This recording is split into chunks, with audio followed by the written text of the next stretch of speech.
Another Sunday, another case of the Scaries to start work week. Welcome to the newest edition of the Sunday Scaries. We have all your gore, lore, and more, covering all the layers to horror happening, slicing open all the layers to horror news, and dissecting it bit by bit, finding all those juicy innards. Pour yourself a nightcap and turn your fright lights while we take you on a tour of terror.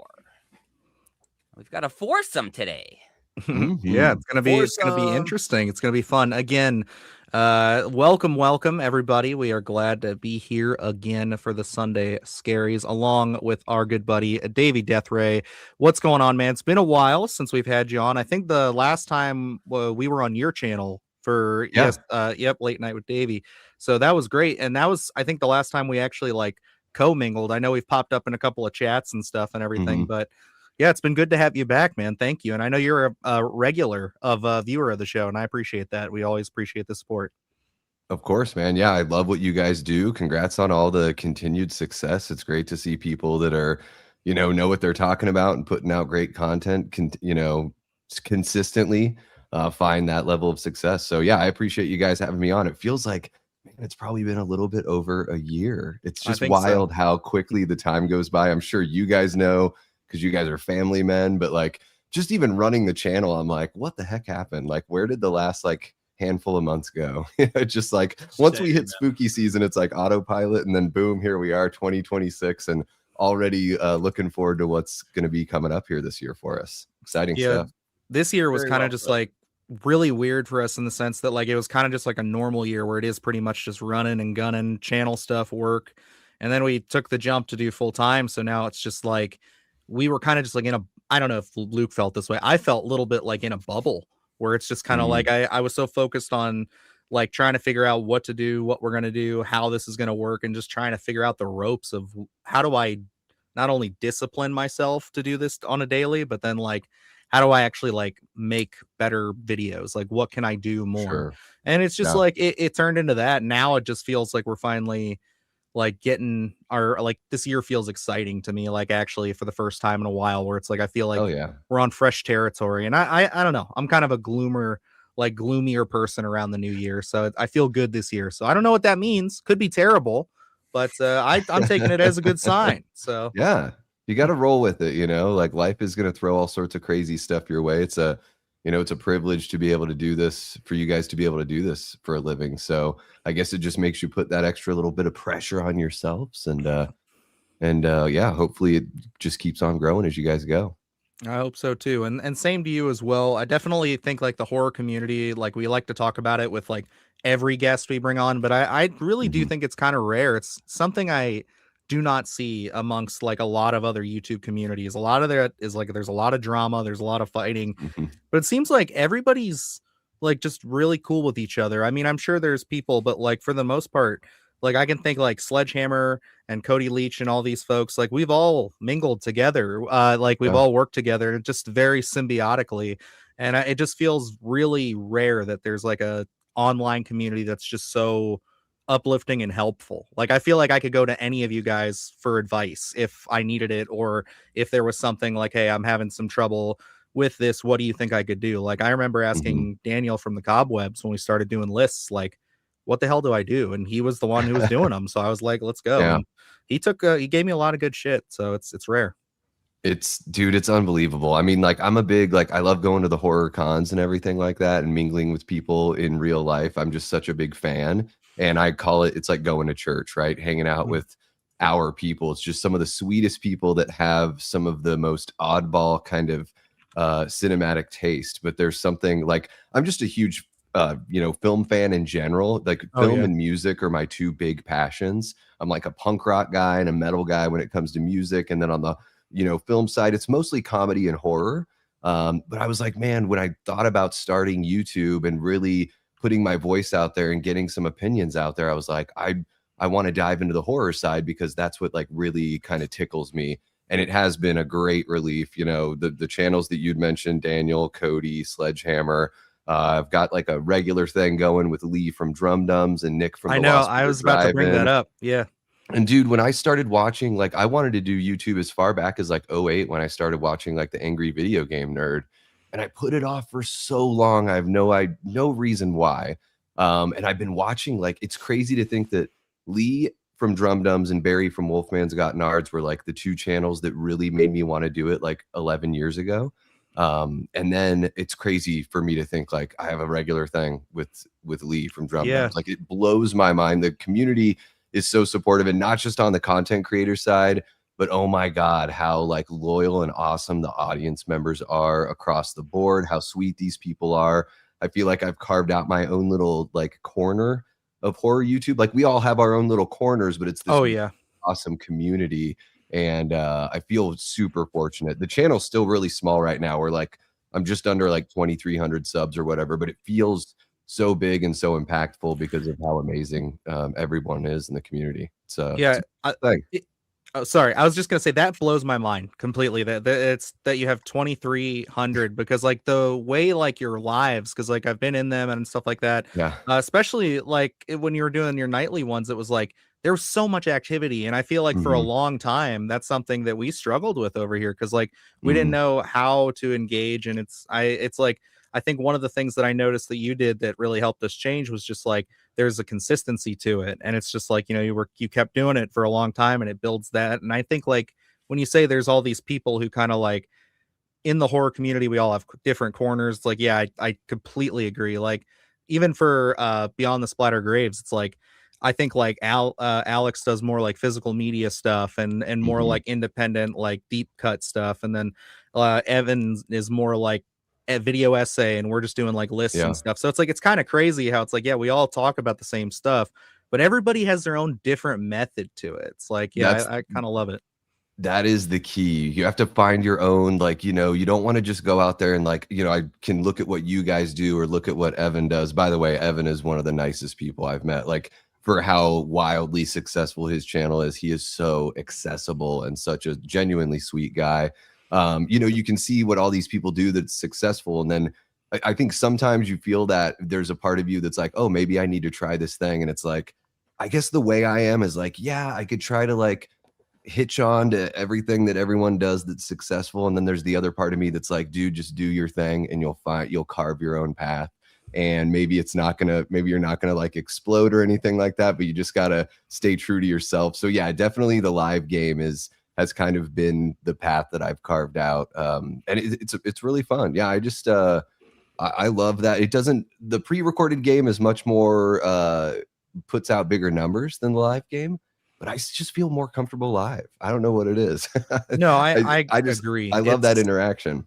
For me, it's totally one of those things where it's like I feel like I stumble all over the place when I'm live, but I think it's just because I don't have the ability to edit, because like now I've gotten much more into even to like the sad points where it's like the last video I put out, our top 10, I was just so like going over everything that I left a couple of like really jarring cuts in there, and I caught myself like just kind of rewatching it the other day just to make sure everything was like nice and great. And I saw that and I was like, dude, why did I even like stress so hard if I'm gonna miss stuff like that? Like, what's up with it? But it comes down to a thing where it's like you take a lot of pride in what you're doing, and I think like that's one of the best things about it is just it's rewarding and it's just what you like to do. Like you said, it's like you can chase the popular stuff if you want, but more or less I think when people really tend to show up, and that's what I think worked for us, was when you just find an accessible way to kind of present your vision or what you see or what you enjoy.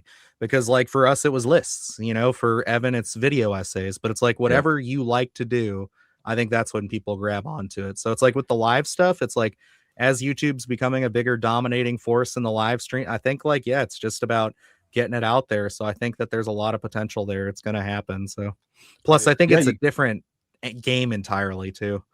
You got to stay true to yourself, and people can tell if you're, you know, phony baloney. And then also I think people like the stumbling over. If you're live and you're making mistakes, it's like, hey, you're human. People come to YouTube because they don't want something that's so polished. I mean, yes, there are very polished horror channels on YouTube. Of course, they're massively successful, but I think for the most part, people want to like feel like they're hanging out with friends, and that's what they can get from, you know, a show like this. It's awesome. That's, you know, I'm sure we all kind of have people, we search for people to talk to in real life about horror. It's very difficult. Then we come here to YouTube and it feels like, oh my gosh, we're all over the place. But if I try to tell people I love horror movies, I get like the "you okay, bud" kind of look, you know.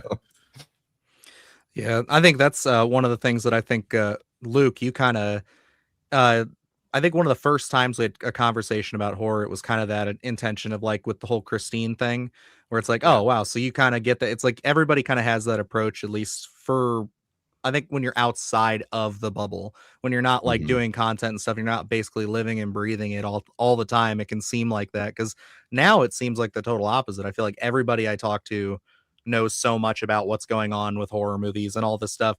But like before, yeah, it's like I'd go to work where I'm just like etching tools all day, and I go talk to like my like 56-year-old like older lady employee who's like or coworker who's just like has no clue what I'm talking about when I'm like, yeah, this is Art the Clown on my shirt. It's from Yeah. this movie that's extremely gory. You would hate it. Don't watch it. It's just like, I don't have to have that on a daily anymore, and it's definitely interesting. But I Yeah. feel like I'm hogging everything up. Luke, Me too. Adrian, Me too. how's your week going? What's going on? Full on trash. No, I mean uneventful. I'm working on a list right now, but got through the new year. We did our Stranger Things wrap up. My wife still has to finish the last 2 episodes. Jeez. So we're gonna finish that up here. We're gonna finish episode 7 tonight, and then she's gonna get the finale tomorrow. So I get to relive everything there. So just trucking along. I guess we got maybe Primate coming up this week. I don't know. If we're gonna see it early or we're gonna see it when everyone else does, we're gonna see. But I'm excited for that one. I'm gonna see it. It's a killer monkey movie. Well, I yeah. gotta go. Like it's gonna happen. So I'm hoping it's the Scream Unseen. I got the ticket for that one. So here's hoping. Yeah, it's gotta be. Like I think that's because like what else would there be right now? Unless they're showing you 28 years later. That's the only thing I could think. That would be ballsy for them to show that a week and a half early, dude. but they did it with Jurassic World Rebirth. Yeah, So and the movie's already getting like such because it's already gotten so many screenings, and they're doing that thing where it's like they're already letting the reviews fly for it, so they're confident with it. So it's kind of like I could see them doing it. Honestly, I think they could. Because I'd be confident too, because 28 years later for me was like 2.5 stars at best, and I think the Bone Temple looks way better than that first movie in this new batch. I'm so curious to see what they're going to do. I know we're going to talk about it a little bit for sure because it's one of the big ones for this upcoming year, but like I am very curious. Adrian, how was your week first off? And then also what are your thoughts going into the Bone Temple? The week's been super chill, man. Very uneventful. Just kind of letting the holiday buzz sort of just dissipate, and then focusing on the next step and all that stuff. As far as Bone Temple goes, I'm keeping my mind wide open for that. I mentioned it before. I'm really excited to see that little gang that picked up the kid at the end of the last film, as well as kind of just to see like how they evolve their relationship with like the alphas and the different types of like zombies and stuff. I'm really interested to see if they get in depth about like how the one zombie like got pregnant. I mean, they kind of got into that in the last movie, but I don't know, man. It's looking like Alpha Duke. Yeah, dude. I can't believe it. Magnum dong, literal Magnum dong. Fucked her from a foot away. I love how they were like they were so open with this the last one. I think it was like one of the first interviews before the trailer dropped. They were like, yeah, we're giving oh god, what do they call him? His name? Samson? The alpha? Samson. Yeah, it's like they're giving Samson a loincloth or something. They're like covering up his wang for this one. It's like, okay, all right, I get it. You committed hard, and I appreciated that because like my wife and I okay, bad sorry phrasing. What? But committed to that hard? I said they committed hard, but like they so phrasing anyway. They committed rubbery. And but anyway, they the thing about it I think that's cool is like it's kind of realistic because like there's one element to the movie that like because I was a big defender of it, so there was one thing I was always willing to give into is like if anything, because there were people complaining about all the zombies being naked, and I'm like, but dude, it's been like almost 30 years. Like if they've been infected like even for half that time, you really think they're gonna have clothes still? Like they're gonna be ripping through shit, throwing it off, and it's like I appreciated that element because it's like it's realistic, but it was like the thing where the only zombie, the one to give birth, obviously, because they probably don't want to show all that, is the one to have clothes. That was the only thing that like stood out to me where it's like, Okay, now it feels movie like again, where it's like it was a lot scarier to me that they were all buck ass nude. Like, I don't know, it just was Yeah. intimidating. Now that you bring me back to that, it kind of, I might be a little hazy on 28 years later, but it kind of makes me wonder if it's like a more recent infected that was already pregnant. Yeah, I was curious about as well, because I think it's a great device to have, no clothes on these infected, because it's like you can tell that they've been there, they've been infected for a while. But then I think that was a question with 28 years later, was like, was she impregnated by Samson? Is this an infected baby, or was she infected while she was pregnant? Because I think there's always been a discourse with that. And I think it was just a smart play to add that little element there to make that a talking point. So I know you guys are talking about Bone Temple and Samson now having a little cloth. I'm fine with that, as I wouldn't call it a long. little cloth, but But what I was gonna say is I'm fine with that, as long as they just have the tip peeking out. And I think, it's really Yeah. artistic vision. it's gonna be one of those things where it's like, I think I get like why they do. I think the thing that I theorize is going to happen. I don't know if it's in the trailer, if it's in a clip. I've really been trying to avoid as much of the marketing as I can anymore, because like I hate going in and like thinking about scenes, because like that's kind of what happened with the last one, where it's like I knew the trailers backwards because we did all the breakdowns. So it's like I went in there and I'm like, okay, so the movie can't be over because we haven't seen this yet. I hate doing that, and my brain like does that. Like, I didn't do that for like, I barely saw the trailers for any of the new Avatar movie. Best decision I could have made, because it's just like, even though it's 3 hours, it's like I don't want to see shit. It's like sometimes I'm just good. Like, I get it. Continue in the story. Yeah, I'm guessing with the Bone Temple, there's got to be some. I mean, they have to explain why he's wearing it all of a sudden. And I think like one of the things that I'm picking up from the trailers that I've seen, I think the international trailer is a little bit more heavy on like the story hints. But I mean, I'm a huge, like, Romero's like one of my favorite directors, maybe my favorite director. Those first, even just his first like 4, I include Land of the Dead, because I think that movie is so underrated and so good, and it's a grower, not a shower. The like, what I love about his movies are, they're thoughtful and they're all different. And Day of the Dead's actually my very favorite zombie film of all time, and it's I mean, Dawn of the Dead is close. But like, I love Day of the Dead, and I think we're going a Dr. Frankenstein, Dr. Logan route with Ralph Fiennes' character here, where I think what he's actually doing is he's got some sort of concoction in his little needle. I think he's going to try to blend the two. I think he's going to try to make the infected more human-like, but he's also going to try to make himself and other people more infected-like, to try to create this hybrid. And end the war. End the war by making them all the same.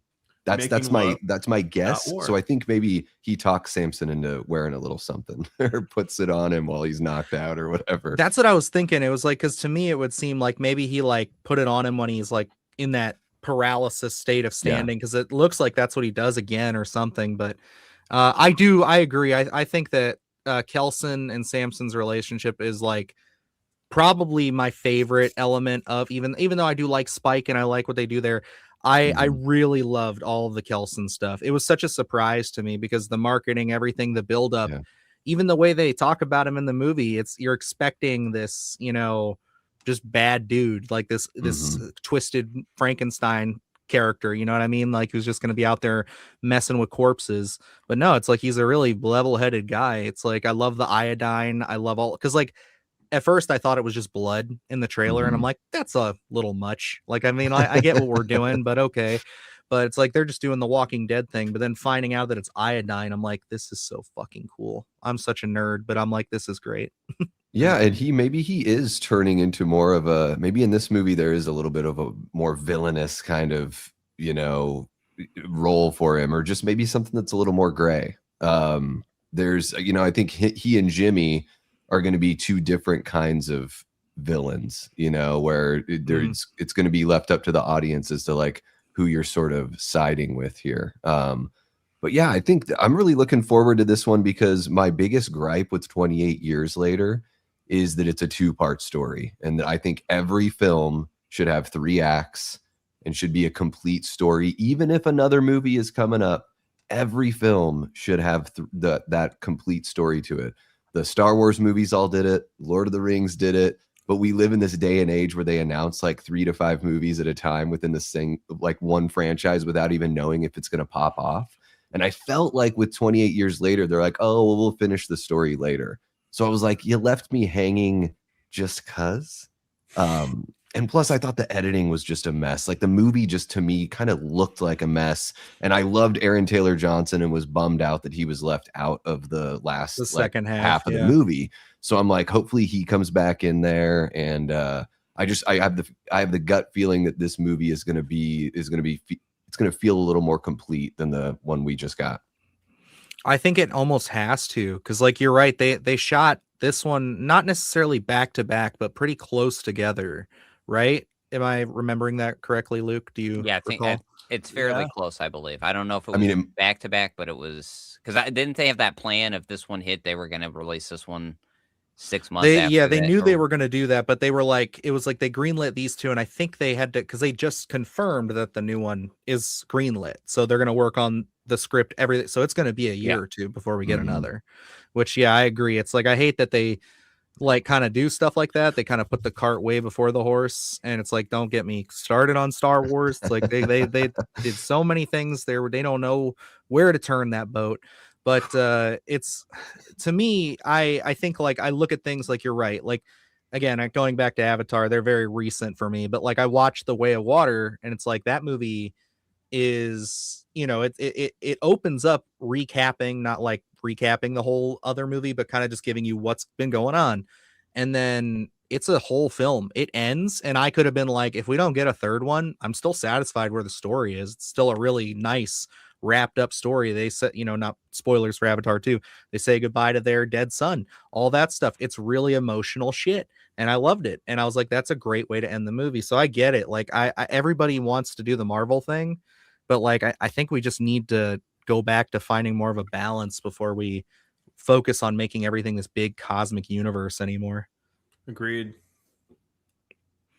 You could put me back out now. I was like, I don't want to. Yeah. I think I said it in your guys' stream last week where I was like, not everything needs to be a fucking cinematic universe. Not everything needs to be expanded. Like, there are these really good ideas, but man, it's like the mystery is what makes it great. Like they can make 1 million Predator movies and 1 million Alien movies. I just don't know. Even if they're good movies, technically well made, good acting, good effects, blah, blah, blah, blah, blah. Terminator, same thing. I know you guys, I'm a big fan of those franchises as well. But I'm usually just a fan of like a couple of the movies that really, really hit. And then the rest of it is like this blind search, trying to like, what made the other ones great? And you can't really replicate that. Like, it's just better to go back and watch the movies you love. They're always going to be there, than try to like water it down and retcon it to death. And I know it sucks. Like, we love these things and we want to see a lot of it, but sometimes it's nice to just move it to another medium, maybe do a comic book. That's why I like, those offshoot comics for like Halloween and those versus battles and stuff. I don't want to see any horror movie versus battles between iconic characters. Like, I don't think it's that interesting on film, but I think it is really interesting with like a comic book or something like that, Yeah, no, and I mean that's totally fair. Like, I think like that's like a whole other side that I feel like doesn't get addressed very often. Like, is that there are a lot of people who definitely agree with you, where it's like they're kind of the whole cinematic universe versus stuff. It's like people want to get back to, I guess, prioritizing more original properties, giving us our own heroes to build up. And I agree.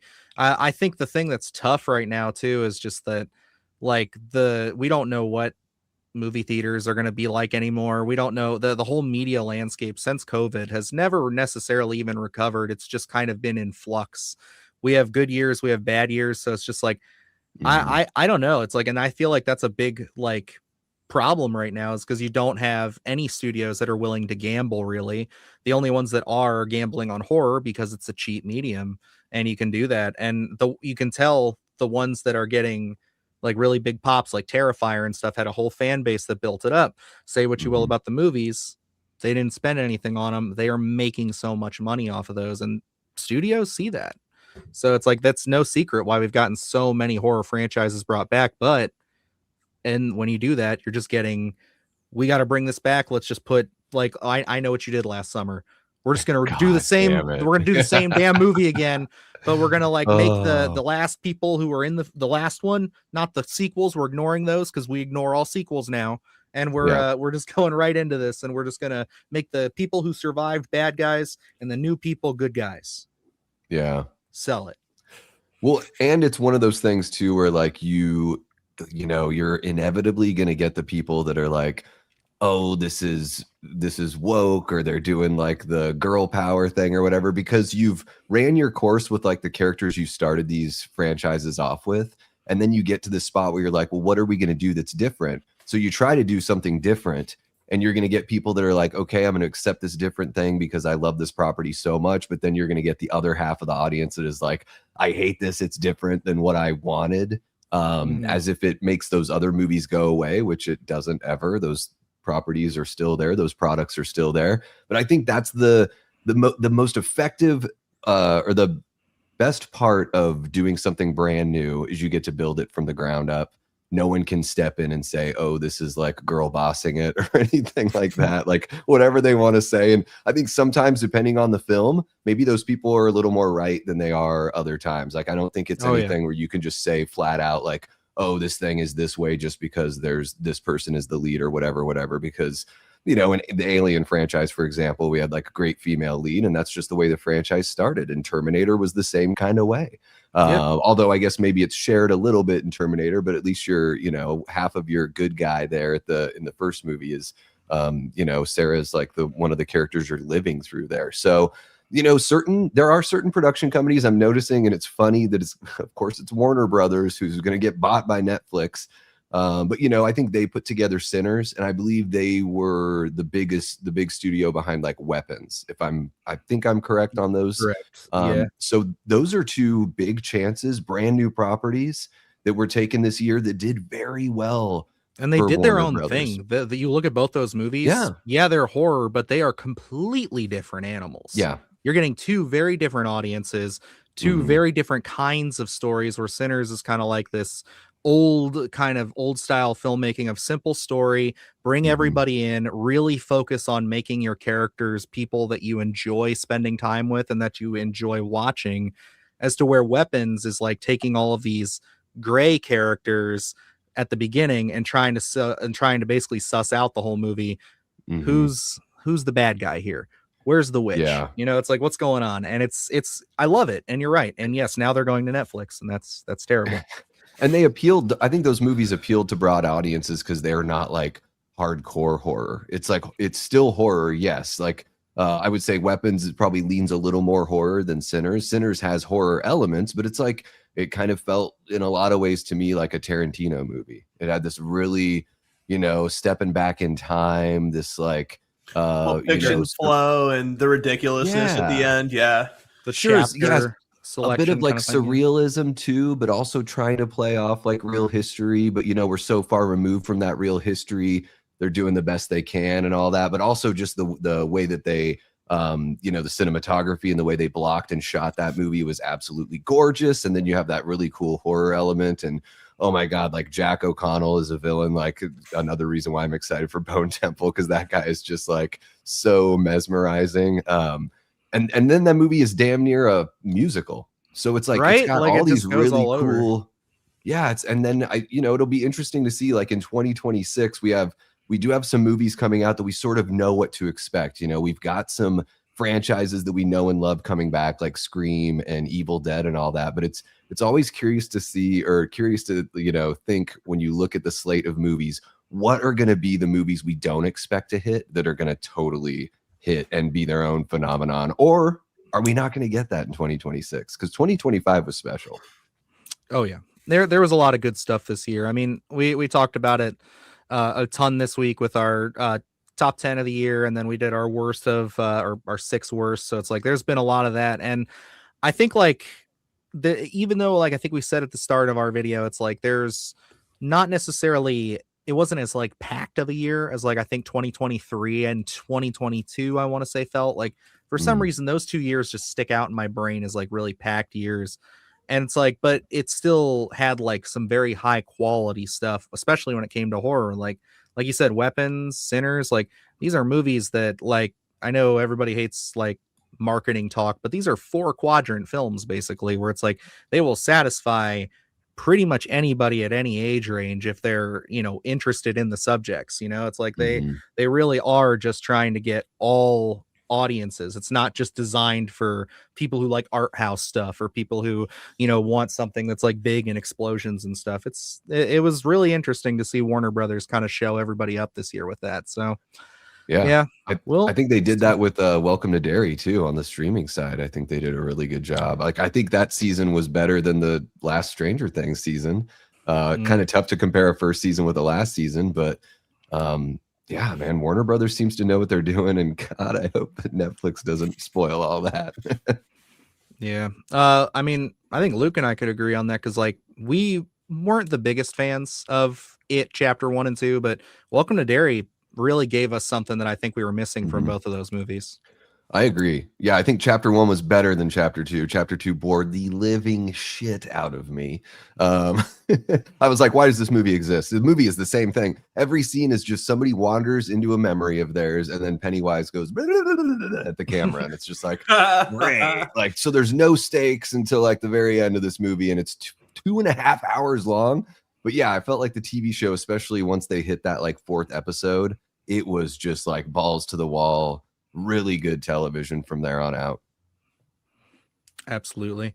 Well, I think now is a better time than any. Why don't we hop into our most anticipated films of 2026? I definitely want to get to kind of like, I have like a formal list. I was kind of saying this at the start.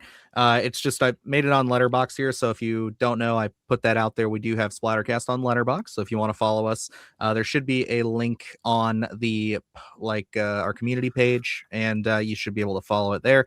But I will be putting this up after the show, so you can follow it and basically follow up on any of the movies we talk about. And if anything gets brought up that I don't have on here, I will be adding it as we go along. So with that said, Luke, why don't you take it away, sir? What is a film? No particular order. I figured let's just go through them. What's a movie that you're dying to check out in 2025, sir? Well, no, in no particular order. Let's start with Obsession. I think that one's going to be really highly anticipated for a lot of people. I know we talked about it a couple weeks here on the Sunday Scaries, and we've got like a little teaser there. But then when you look at something like Milk and Cereal, I mean, what a pleasant surprise, and how well crafted that film was for being so low budget and being a YouTube release and not really knowing what to expect and really having that staying power. I put that up there with a lot of great like serial killer films. So I think being able to actually have a budget behind something and just getting that little teaser, the concept is you don't really know what to expect other than it's going to be probably balls to the wall crazy. And what we did get, that little taste there, it really did give me goosebumps. So that one, I am counting the days for that release. Hell yeah. And Adrian, are you familiar with Obsession? No, I think I might have seen a preview in the theater, perhaps. I believe they did. Didn't they play that before for not the, what was the last Neon movie? Keeper? Yeah, Keeper. Was it Keeper? I know they played it before Keeper. Maybe they played it before something else, because I don't know if you went and saw Keeper. Did you? No. Okay. They might have played it before Shelby Oaks or something. I don't know. Did you go see that? I'm not too familiar with Obsession. Okay. Well, either way, that's one you're going to have to definitely check out. Davey, are you familiar with this one? You've been keeping tabs on Obsession? I have, yeah, because I know Milk and Cereal. I think like checked that out. God, it was maybe like the first couple days after it popped. I don't know if it was Killjoy Jake, or I think it might have been his channel where I found out about it, because it was one of those things where just after like a couple days after it was released, I was already hearing buzz. And I'm not the biggest like found footage guy, but I was like, okay, I got to check this out, see what's going on. I love the idea of, filmmakers that start here on YouTube getting a chance to do something bigger and showing what they can do. Not all of them are going to hit necessarily, but I think we've got a pretty decent track record so far of people that started out here on YouTube. Like I think the Filippo brothers are doing a fantastic job so far. And this, I would say the obsession, the teaser that they put out kind of gives me a little bit of that Filippo brothers sort of vibe. But also, you know, the Talk to Me-ish kind of vibe with it like definitely the feels youth in of the line with Talk to characters. Me. Yeah. Yeah, and something that's like there's gonna be some sort of supernatural element, but it does seem like they are, I don't know, it's relatively grounded. It's not going to be like, oh, they went and spoke with some psychic lady that said a spell or something. Like it's not going to be like some Sam Raimi drag me to hell stuff, but it does feel like there's going to be this really subtle, creepy supernatural element going on. Yeah, I'm really looking forward to this one. I just remember like basically I knew nothing about this movie going into Fantastic Fest, but it was on the slate of movies. We had a contact for it, but they were not doing screeners. I didn't understand why at the time because it was like I didn't know anything about it. But Luke had been keeping tabs on it because he was like really big fan of Milk and Cereal, and he was just like, "Hey, Curry Barker's making this. We got to check it out. We got to try to get this." So we really did try. We threw everything we could and they just never got to us, and they still haven't. But I hope that we'll be able to check this one out early because I am dying to see this. Because yeah, I get the same vibe. Talk to Me is huge with this one, where it just feels like the young adults, like early 20 somethings, getting in deep on something that they probably shouldn't be dealing with. And I think that's cool. I think they're gonna catch that that sense, that feeling very well. And I really also love the fact that like this guy not only is like a YouTuber, but it's like he's really also made a lot of really creepy kind of odd comedy sketches. I don't know if you guys have seen him. Yeah. His brand of humor, it's very in line with things like I Think You Should Leave and stuff like that. It's like I adore it, and it's just something where it's like I think that he's perfect to be transitioning into like broad release neon A24 style movies because he's just got one of those weird brains that I think is going to show us some truly unique but hopefully horrifying stuff. And I think that's what excites me about it is it's odd to say because I have such a weird relationship with like horror and comedy, but the way Curry Barker writes his skits and it's got this dark humor to it, I think you're able to kind of push those boundaries and kind of go into the mind a little deeper than people who are just doing this I don't know, kind of layup feels humor where Curry Barker has that dark tint to it. And you can go into really dark places. Like I kind of equated to early on in my childhood, something like Jim Carrey and the Cable Guy, where it was like that thing you weren't really ready for. You're used to Jim Carrey's type of humor, but when you look at the Cable Guy, it gets really dark and really weird. And I think, you know, looking at Curry Barker's stuff, even when he does those darker skits, but injects that humor into it, I think that's what really resonates. You can even look at the Filippo brothers where you say, like, Talk to Me. And I think they have a great sense of creating these more modern characters. And I think that's what Curry Barker and Obsession is going to do. So I think I feel like we're going to resonate with a lot of characters, but then we're going to go into a lot of really dark places. I agree. I did want to mention, since we're talking about like YouTubers, people who come from content creation into filmmaking, Gracie brings up, speaking of YouTuber movies, my friend's making me see Iron Lung and give her a list of warnings because she loves Markiplier but hates horror. Oh God, that's going to be interesting. I'm really interested in that one as well. And I don't know, that one, it's also just a very weird kind of movie. Like that one definitely is going to be like way more low budget, I think. Then obviously like something, because we've seen some of the clips from Obsession, it definitely has that movie like budget quality to it, where I think this one's it's still gonna feel like a movie, but I think it's gonna be, and I think it has to, considering it's so confined, that it is going to feel like more not found footagey, but a lot more like in like you're in cameras that are not like cinematic. As that makes sense? I don't know what I'm trying to say. Well, yeah, because he's financing it himself, right? So he's not going through anybody. So you'd imagine it's going to have a little bit more of that low budget look, or have that you played more renegade. Have you played the game or followed up on any of what Iron Lung is?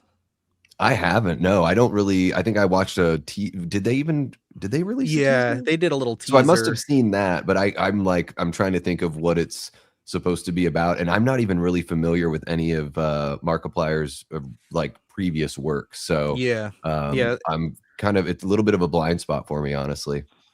I would say I'm not like the biggest like one of those things where I'm not like the biggest fan of like Yeah. his like gaming stuff. Like, not that I have an issue with it. It's just one of those where I don't really follow it. Sure. But like the game itself is pretty neat because it's like you're basically in a tiny submarine that's like built for one person that's like breaking down. They take you to this planet, you're a prisoner, and if you complete these tasks in this submarine, you basically get your freedom. But what they don't tell you until you get there is that they're putting you on a planet that is basically just an entire ocean of blood. And they want Oh. you to pick up samples and figure out if there's any life down there.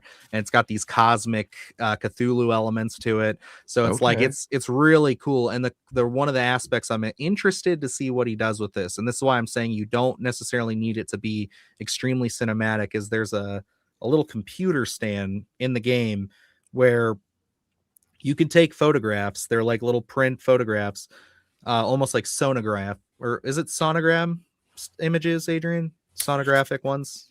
Something like that. Something really primitive and kind of analog. Like that's Yeah. your only viewport out of the sub is like You have you're to take a taking these picture. photos. You Gotcha. take a picture, and whatever images it brings up, that's what you see in front of you. Sometimes you'll find bones, sometimes you'll see eyeballs, and it's really great stuff. It builds great tension. You can beat the game in an hour, so it's not one of those things where it's very huge. So I'm curious to see what he's going to do with it, because I think honestly the lower the budget for this thing, the better, because it'll hopefully breed more of that sense of scare and creativity. Oh Yeah, I think like a movie with a smaller scope, being able to build that dread, that whole. I know not everybody really likes those. I've heard them called like bunker movies or whatever, but I do like the idea of a movie where you're really sitting there in that, you're sort of basking in the conceit, right? It's like the first half of Evil Dead 2, like that. I mean, Evil Dead's my favorite horror franchise of all time. First half of that movie, for the most part, it's just like, Bruce having a freak out, Ash having to deal with everything. And so I kind of like that idea of limiting the scope a little bit. You have a limited budget and you're still able to like squeeze a lot of juice out of that. So I think one of the coolest things about like any kind of art is I think with more limitations, it actually should breed better creativity. So I think it's encouraging to I think even sometimes artists should set themselves limits. And it seems like that's kind of what he's done here. He's like, I'm going to limit myself and I'm going to make something that is going to be true to this creation I've already got. I mean, how many times you see like video game adaptations that just like can't get it right because they can't even just like do the thing that's in the All game. the time, I mean, dude. we're going to get another one of those in Zach Kreger's Resident Evil, which I'm just like, I can't believe that's what he's going to do next. And I can't believe he's proud that it's not going to be based on the games, because it seems like that's all they've done in these movies. So anyways, that's a different movie, but no, I mean, this sounds interesting. I'm more interested in this now after hearing you guys talk about it. Why is everybody getting the Halo TV show treatment with not reading the source material? That was crazy. I don't know why they thought that was a good idea for Halo. It's like Halo has been, I mean, for God's sakes, Neil Blomkamp made a short film or like a trailer or something in the early 2000s that showed us you can do Halo. Just make it like Band of Brothers, but like with an ODST unit. Like just go through there, like just make that happen. And it could print money. But they won't do it. I don't know. Cool. They could even go a horror route with the Flood. You could make a standalone Resident Evil 4 movie. You don't even have to like do all the all the Umbrella stuff with really, all the old school Umbrella. Yeah, you could just go with the because 4 is like the Spanish village and the alien cult. Like, oh my god, it would be amazing. Anyways, I'm just a big Resident Evil 4 fan, obviously. No, I get it, and it's like that's interesting because like it is a masterpiece. For someone like myself, and I imagine Luke, I think we've had this talk, we feel pretty similarly because like we're not like married to Resident Evil in any sense. Like I appreciate the games. I've played a couple of the newer ones, but like it is not something that like I've always not been a fan of the movies, but it's only because we've had nothing but the Paul W.S. Anderson, right? Yeah. So it's like he's the one who's been doing them, and it's like that's all we had. The one by Johannes Roberts, I like his movies, but I didn't necessarily care for that one. Again, it just seemed like we just didn't understand what we were doing. So yeah, I get the excitement, the initial, wow, Zach Kreger's going to do this. But then hearing that, I'm like, oh, I feel bad for anybody who's a fan of the video games but I am also not that deeply in love with it. So I'm a bigger Zach Kreger fan than I am a fan of Resident Evil, unfortunately. So I'm excited to see what he's got under his sleeve. So I'm happy to be there, but I totally feel for everybody who's a fan of Resident Evil that it's like, why the fuck can't we just get an adaptation? Like, why can't they just do Yeah. it's right there?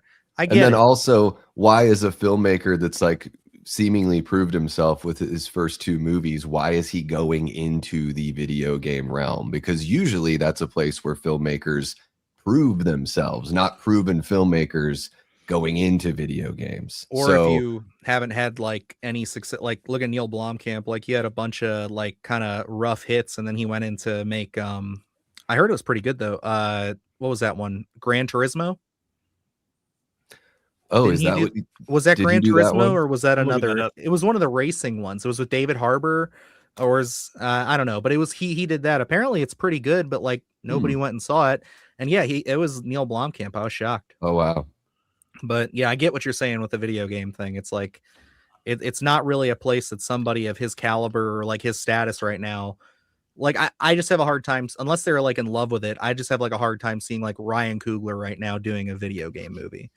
Like I Sure. feel And- like he did Marvel movies, so it's like he should be Yeah. like a good fit for it. But I don't know. Well, and that Resident Evil, that's supposed to be coming out this year too, it looks like. They don't have like a set date for it, but it does look like we're looking at 2026 for that Damn. one. Do you think he's going to have an old hag in it? Because Zach Kreger loves him some old hags. That's what I noted in Barbarian and in Weapons. That I is was like, true. He's got a thing for that. I gotcha. I loved Weapons so much until the last act. They kind of lost me. I don't think it's a bad movie. I'm not saying that. Like, I still enjoyed the movie, but man, I was on the edge of my seat for the first 2/3. I was eating everything up. And then the more I got to see our villain, the less mysterious she became. And I was just sort of like, okay. Yeah. It's like knowing too much about Michael Myers. I just want to be like scared of the fucking dude. I don't want to like know his backstory or anything like that. Like, but Kreger's a really good filmmaker, man. So hopefully he can knock this one out of the park as well. That's a great Absolutely. Absolutely. I did have somebody I got notified here in chat. I'm not ignoring you. I'm just deep in the conversation. I'm sorry. When is the Taxidermia watch along? I will literally get the channel taken down if I try to stream that. But you know what? If you subscribe to my Patreon soon, I'm gonna put a $50 tier just for you. We'll do the whole thing on there. Okay. We'll watch the whole thing. You could do pretty much anything on Discord. You guys could start a voice channel and watch something over there. I guess that's true. Yeah, that we could do that. I guess we'll have to figure that one out. But I don't want to watch. I'm just being facetious. I don't want to watch. I don't even know what that is, but now it sounds horrifying. O is one of the people that he came from me covering all of the really gross, disturbing stuff. Okay, but he gets it, so he's just fucking with me because he's always asking me to watch. Oh God, was it Luke Vomit Dolls or whatever? Slaughtered Vomit Dolls. He's always bringing that up. They're just terrible. Classic. Films. I He's feel one like of our guys here.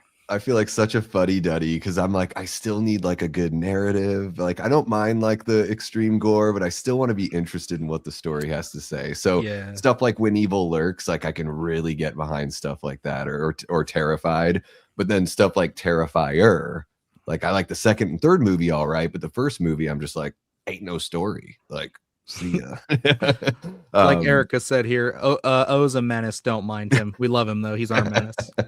I dig that. I dig it. Hell yeah. Adrian, why don't we go to you? We will get back on topic here. What's a movie you're looking forward to in 2026 here? I wrote down a little list, but obviously being the nerd in me, super stoked for the next Silent Hill film.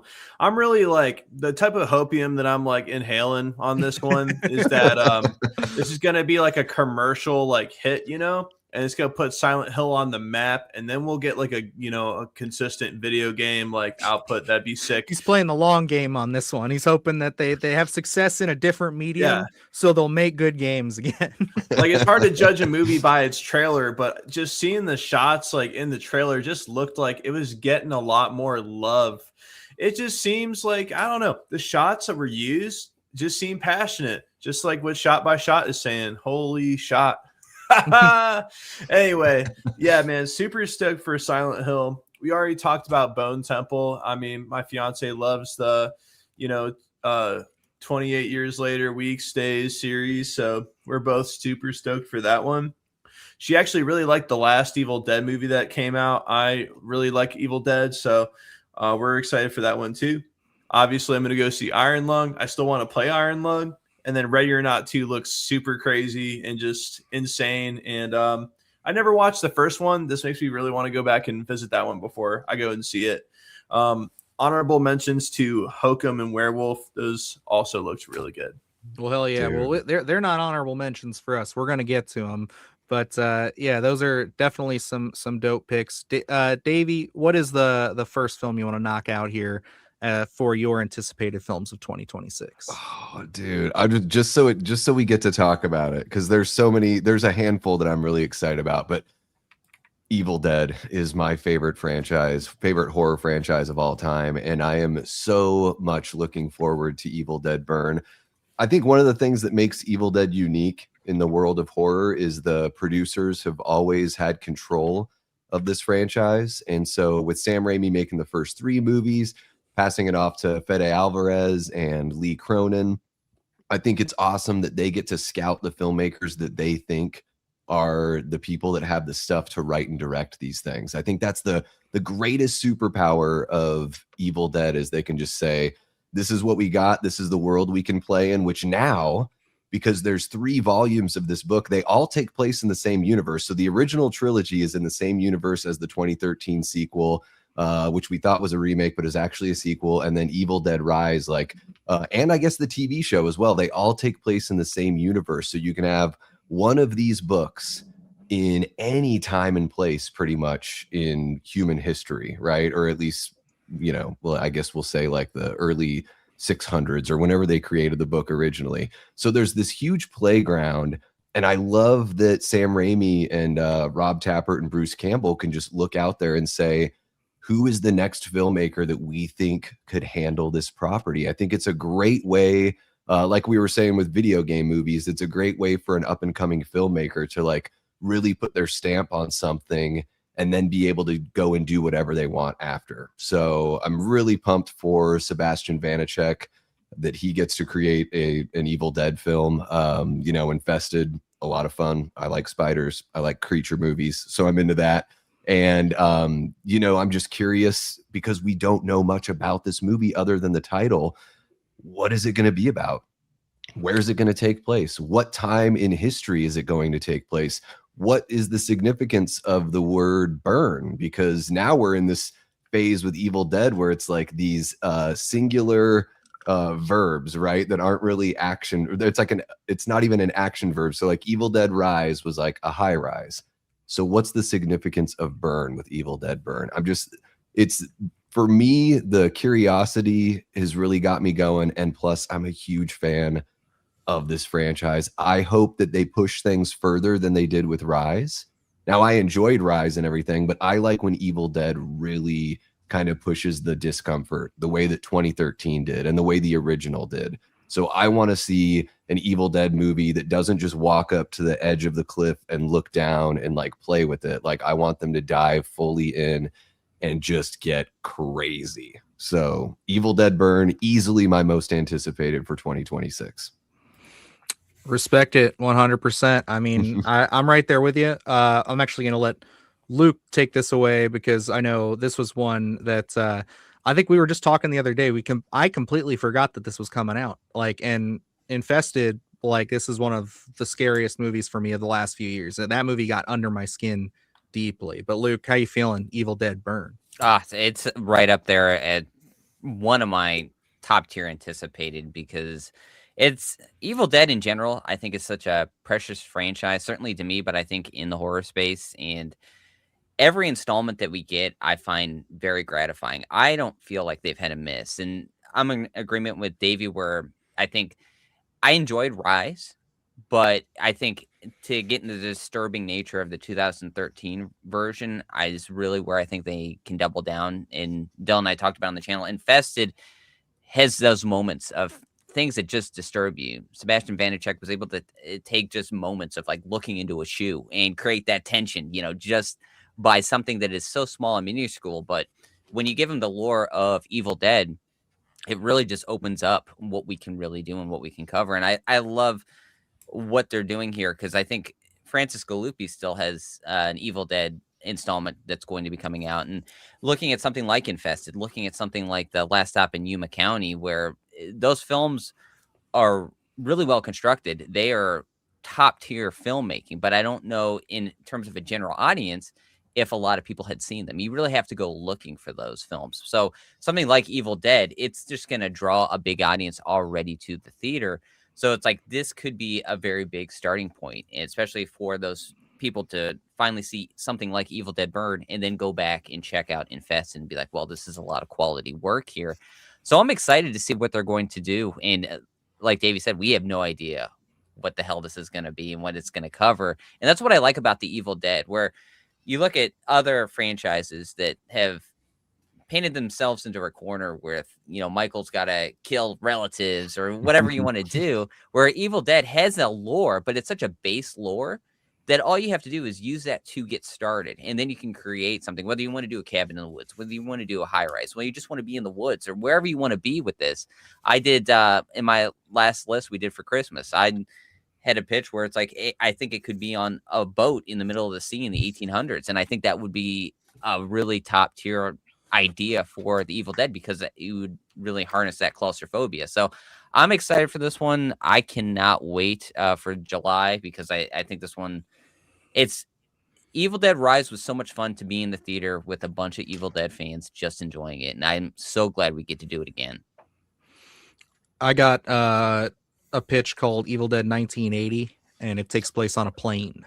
So it's pretty cool. It takes place the year before the actual film came out. So hell yeah. Yeah, I saw Gracie put out there the Salem, the Burning Witches. Yeah, Burning Witches. Then, that's something that that was like my postulation before we got that weird, like, kind of little tease of it, like we couldn't really tell what was going on. But yeah, when I think of Evil Dead Burn, I'm like, oh my God. Yeah, Salem witch time. And I think it's like the church is playing around with the books, and then these young girls get infected by the demons, and then the girls are blamed for it all, kind of thing. But Luke, I love your idea That's about the cool. boat. Mm-hmm. The boat idea would be great too. Bring in one of the books on the Santa Maria on Columbus's ship. Yeah, that would be sick. Or put Evil Dead in like feudal Japan, or I think like North Africa during like the colonialism of like France and England taking over North Africa. Like, that is the beauty of this franchise. They can do whatever they want, and I just get goosebumps thinking about it. Yeah, it's so cool. It's truly a franchise that is just breeding pure creativity, and I love the way that you put it, where it's, Rob Tapert, Sam Raimi, all these guys just working together who've just shepherded this franchise through its entire existence, just getting to hand pick who the next generation of voices for Evil Dead are going to be. And it's clearly, the guys know what they're talking about. They picked Fede Alvarez off of a little tiny short film that was like made with like Adobe After Effects. Like they went in and picked him for their movie just off of that. That's insane. And then look what he's done. He's become one of the seminal voices in horror. He made a fucking Alien movie, for God's sakes. Wild. It's like, and like Luke brought up with, was Last Stop in Yuma County. It's just one of those things where it's like that. You look at that movie and you don't necessarily see that guy's going to do Evil Dead like right away. But because like, if you look at something like Infested, like Sebastian Vennick, I get it. Like, that's going to be an intense ass Evil Dead movie, but whatever his is going to be, I feel like that's going to be a movie. They're going to have someone like Francis Galuppi doing that with more of like I want to say like something that's almost going to be like not necessarily a way to tie everything together, but kind of a way to give some direction as to how all of this works. Cause like the way you explained it right there, I love it. Because like I did a video that was going over the timeline a few years ago before Rise came out, And like what you just pitched there is basically like a way easier way of explaining where my head was at. So I'm like, that's dope. I like that. I hope we can keep the purity of this, but still bring in new voices. So Mhm. yeah, this is definitely top 3, probably top 2 most anticipated of the year for me. Adrian, how you feeling about it? I know you're an Evil Dead fan. Yeah, again, dude, I'm always going to be down for some Evil Dead. You know, I said this in another episode, but this one back here is probably my favorite one. That 2012 revisitation, or was it 2013? 13. 2013. Yeah, okay. Yeah, that was definitely my favorite entry, but I kind of like this revisitation and this theme that they're going with so far, and I felt like they really humanized the last story, put it in a much more of a casual environment, you know, a mother and her daughter just trying to make it out of there alive, basically. And I actually haven't seen basically anything about Burn, and you know, I There's like not going much in raw. out, so Yeah.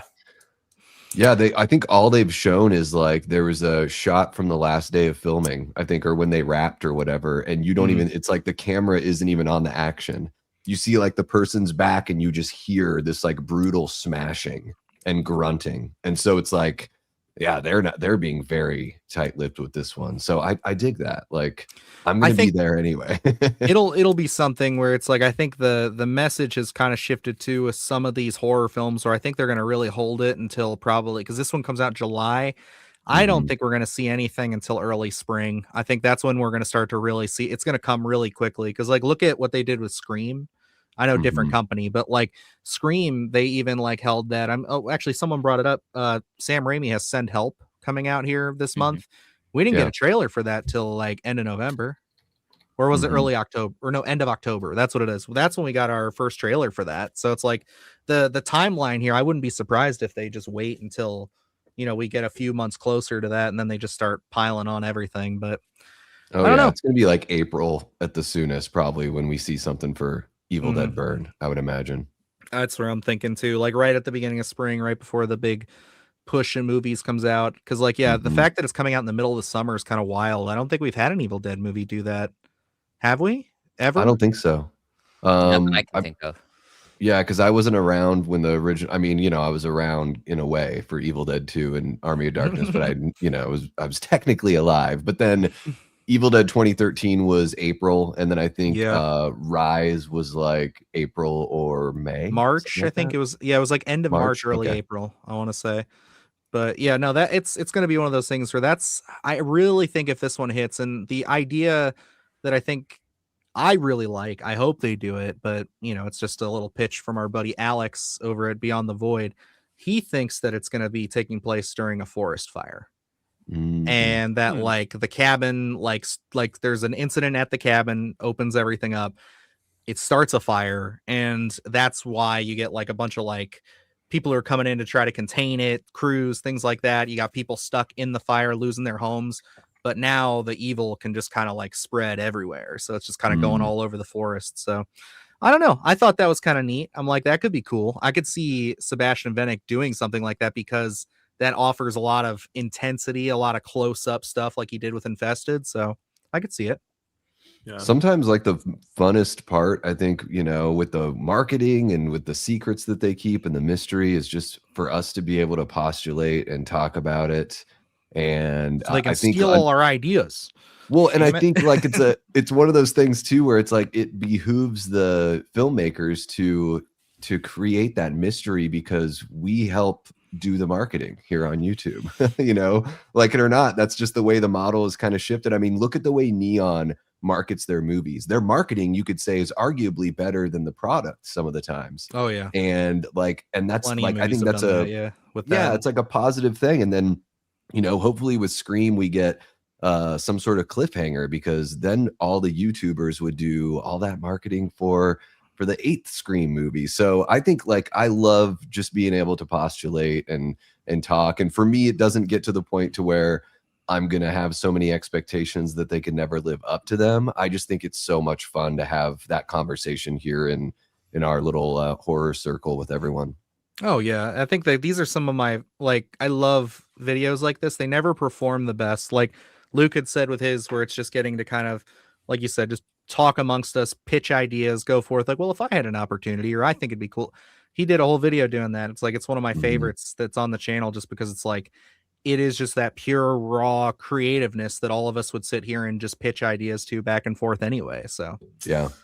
it's like, it's one of the best things about, I think, being in like the space that we are, like you said, with it's like everybody's very open-minded and lets people kind of come in and pitch their ideas. And I think that's the other thing that makes Evil Dead so cool, is because it is a franchise that you can plug a lot of different visions into this, and they're able to make it work so far. So I'm down for it. I am here. I am gonna pick one now. This one, let me double check. I want to make sure that I'm committing to this correctly, because I know there's gonna be ones we're gonna miss. Actually, you know what? Just because I don't think anybody else is gonna bring this up, I'm gonna go with Frogman Returns. Is everybody here, other than Luke, familiar with Frogman 1? Davey, have you seen it? I did not see Frogman. No. Adrian, have you seen it yet? No, sir. Oh man, I gotta say, Frogman, just the first film, and I think Luke would agree with me here, is one of the few recent found footage movies that I would say anybody who's like not into found footage or has like not watched found footage in a long time, that's the one you should start with. It's very accessible. It's got a good little mystery. It feels a little bit more like a mockumentary documentary at times. And I think the payoff is well worth the investment. It's certainly a fun film, especially if you're into cryptids. Frogman wasn't something that I was necessarily familiar with, and going into that one, I did like it. We had a chance to talk to Anthony Cousins, the director, and that he had clearly had a vision. I was able to kind of pick out the camaraderie that they're able to convey, at least what I thought they were conveying on screen. And I love this for the original Frogman. It's just this group of people getting together that really didn't feel like they had seen each other in a long time. And the lore that they establish, because they really do deliver in terms of, seeing Frogman, which being a lower budgeted film, you weren't really sure if they were going to do that. But the interesting thing about Frogman is that they open up more lore to that. And Dylan and I had seen that, and before we had even talked to him and knew there was going to be a sequel, it was like, man, I'd love to see a sequel because of what they do at the end of that film. And that's why it's got me most excited. I think they're going to double down on kind of how they left it and what they open up. I think it's going to give us some really interesting body horror, something that could probably be pretty disturbing, because we got a little taste in that first film, because it's not really a big portion of the story. They just kind of tease it a little bit. So I'm excited to see where they're going to go with this one. I'm assuming it's a bigger budgeted film than that first one, and they're going to keep that found footage aspect, because I think when you're dealing with Frogman, this cryptid idea, and going out to find him, I think, using the found footage aspect, Dylan and I admitted we weren't huge fans of it initially getting into the channel, but we're now pretty big fans of it. I think Frogman is one of the funnest found footage films that we've ran across over the past couple of years. Yeah, I know Mr. Boone's gonna be very upset with me for that I keep saying this, but I think the movie's quite enjoyable. It's very much like, if you like cryptids and you like stuff like that and you appreciate it, like, it is very well done. It's got some heart to it. Flavor, I think, if you're not into cryptids, I think it might be a little bit of a harder sell, but I think you can find some fun in it. I know, I'm just playing, bud. But it's one of those ones where it's like, I think it's worth a try. Granted, we got to meet Anthony Cousins, interview him. He's told us a little bit. I don't know what's out there, so I can't say what exactly his ideas were, but when Luke says body horror, just like, there's some things they don't touch on. Well, they hint towards it in the first film. They didn't get to do it. I very much think that's what he's going to get to do in this, and it's going to get real weird and gross, and I think it's just the right kind of weird and gross with frogs. So yeah, it's awesome. I think it's a good movie. I think it's a lot of fun, and I hope that the sequel lives up to it. So yeah. Yeah, I've got that one pulled up, the original, to check it out. Do we know, is the sequel going to be found footage as well, or are they going to make the leap to a little bit of a different kind of narrative? I'm pretty sure that it is found footage, because it's following the same character from the last one. That's not a spoiler, but it's one of those things where it's like they're kind of there's some things that happen at the end of the first film that leaves some very big lingering questions as to what's going to happen next. So, Okay. and that's where the body horror elements are going to start to come in. I don't want to spoil anything, but it's gonna get weird. I love a good body horror, so I've got to check that one out for sure. Hell yeah. Well, I think before we go into anything fun, I do want to bring this up just because although I am anticipating this, and I know I'm going to get beat up for clarifying that, we should probably discuss Scream 7 a little bit, just because I think that it's important. It's see, I say fun because it's like I just don't know anymore. Like there's just so much uncertainty with this movie and the direction they're going and what's happening with this franchise anymore after all this stuff, that it's like I know I'm gonna see it, and that's really all I got for it. Like I can't say I need to see any more trailers. It's like I just kind of want to know what the deal is, and then I'll decide if I like the direction we're going. So I can't say that I'm like not excited for it, but I'm, it's Scream. Yeah, that's kind of how I feel. It just, it's kind of doing, it seems to be doing what it's just been doing, and I don't got any problem with that. I'm probably going to go see it because, like, I kind of need to catch up on my Scream anyway. And always loved the ghost face mask. It's just an aesthetic of mine. Every year for Halloween, I went as, like, the Grim Reaper, and so it's just like a stone's throw away. There you Emotional connection here.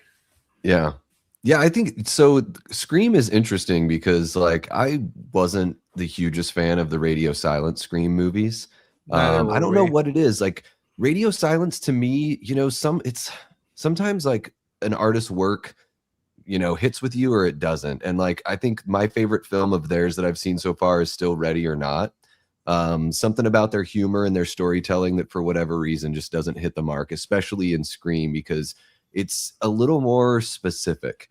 Now, Scream is very consistent, similarly to Evil Dead, but I think too consistent in certain ways. Like, Evil Dead is consistent in quality, but the way they tell their stories is like, the first three are all kind of different movies, and they play around with it a lot, whereas Scream is in desperate need of something different. Like, we need a Scream movie that has a cliffhanger. Maybe we get an answer on one of the ghost faces or a hint as to what's going on.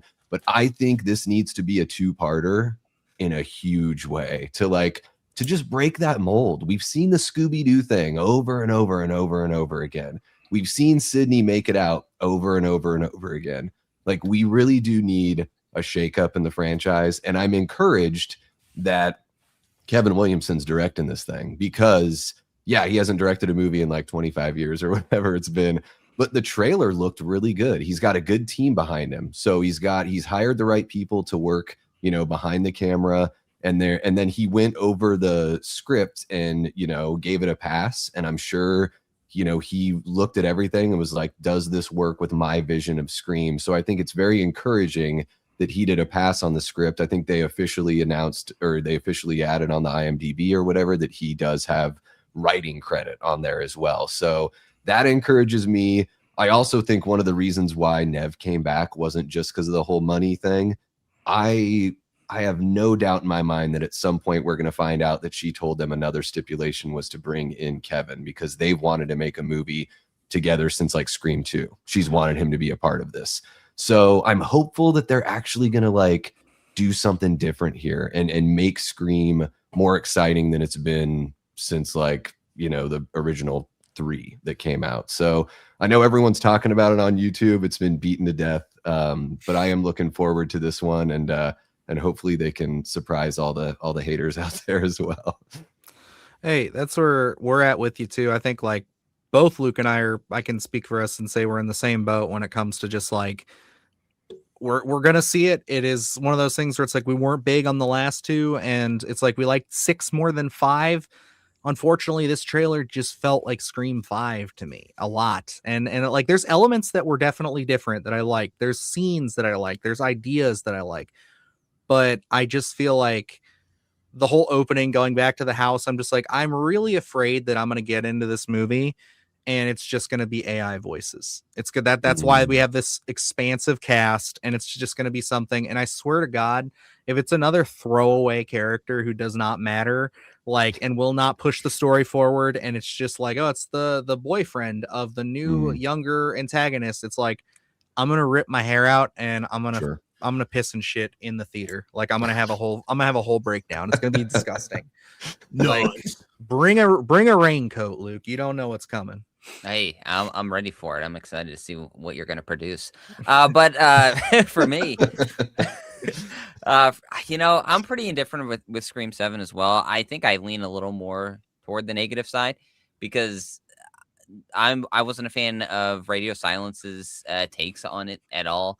And I think, Scream 6, where they said we're going darker, it's going to be a little more brutal. And I think the trailer certainly delivered. It had my intrigue, but then when we get into it, by the end of it, we're kind of served what we had been served previously, and it kind of just fell into the familiar beats. And I think, if memory serves correct, I think Matthew Lillard had come out and said that Scream 6, he didn't like it that much because it kind of deviated from what the equation is, what we had seen previously. So I'm assuming that Scream 7 is going to fall back in line to what we had seen previously, and kind of, like Davey said, the Scooby-Doo aspect of whodunit and everything. So, and I think Mr. Boone said in the chat there that he wasn't a big fan of Kevin Williamson's film Sick, and I'm in agreement with that. It just didn't hit for me, and I think maybe the hope here is that we're going to get Kevin Williamson back. We're going to get some familiar faces in some aspect with this, and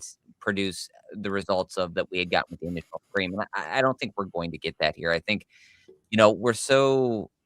we've seen this equation so much now that you really do have to do something different. I just don't know if they're going to produce that. I think maybe they're going to go the route of what fans love, what they expect from Scream as a franchise, and we're just going to get what we have been recycled over and over again. So I don't think this one's going to wow me.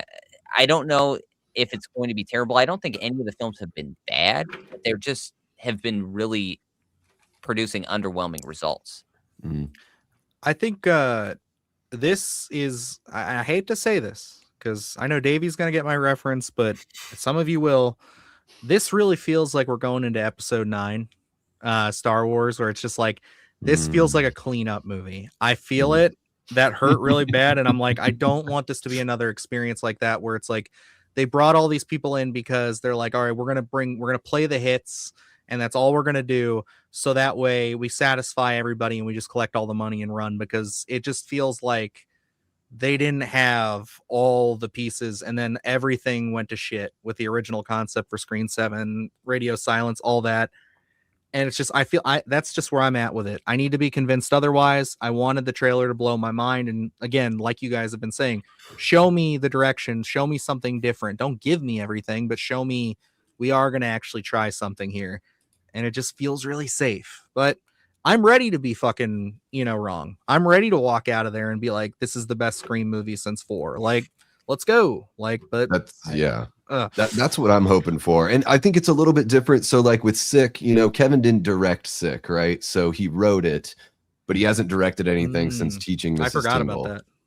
So, it's been a long time since he's directed anything, but Scream is his baby. I think sometimes people forget that everyone ties it so closely to Wes. Wes did direct it, or, direct the first 4 movies, and he did an amazing job. I think he reinvented slashers with the first one, and then I think he reinvented Scream with the 4th one. So like that's the amazing thing about him as a director. But this is Kevin's baby. Like the genesis of the idea came straight from him.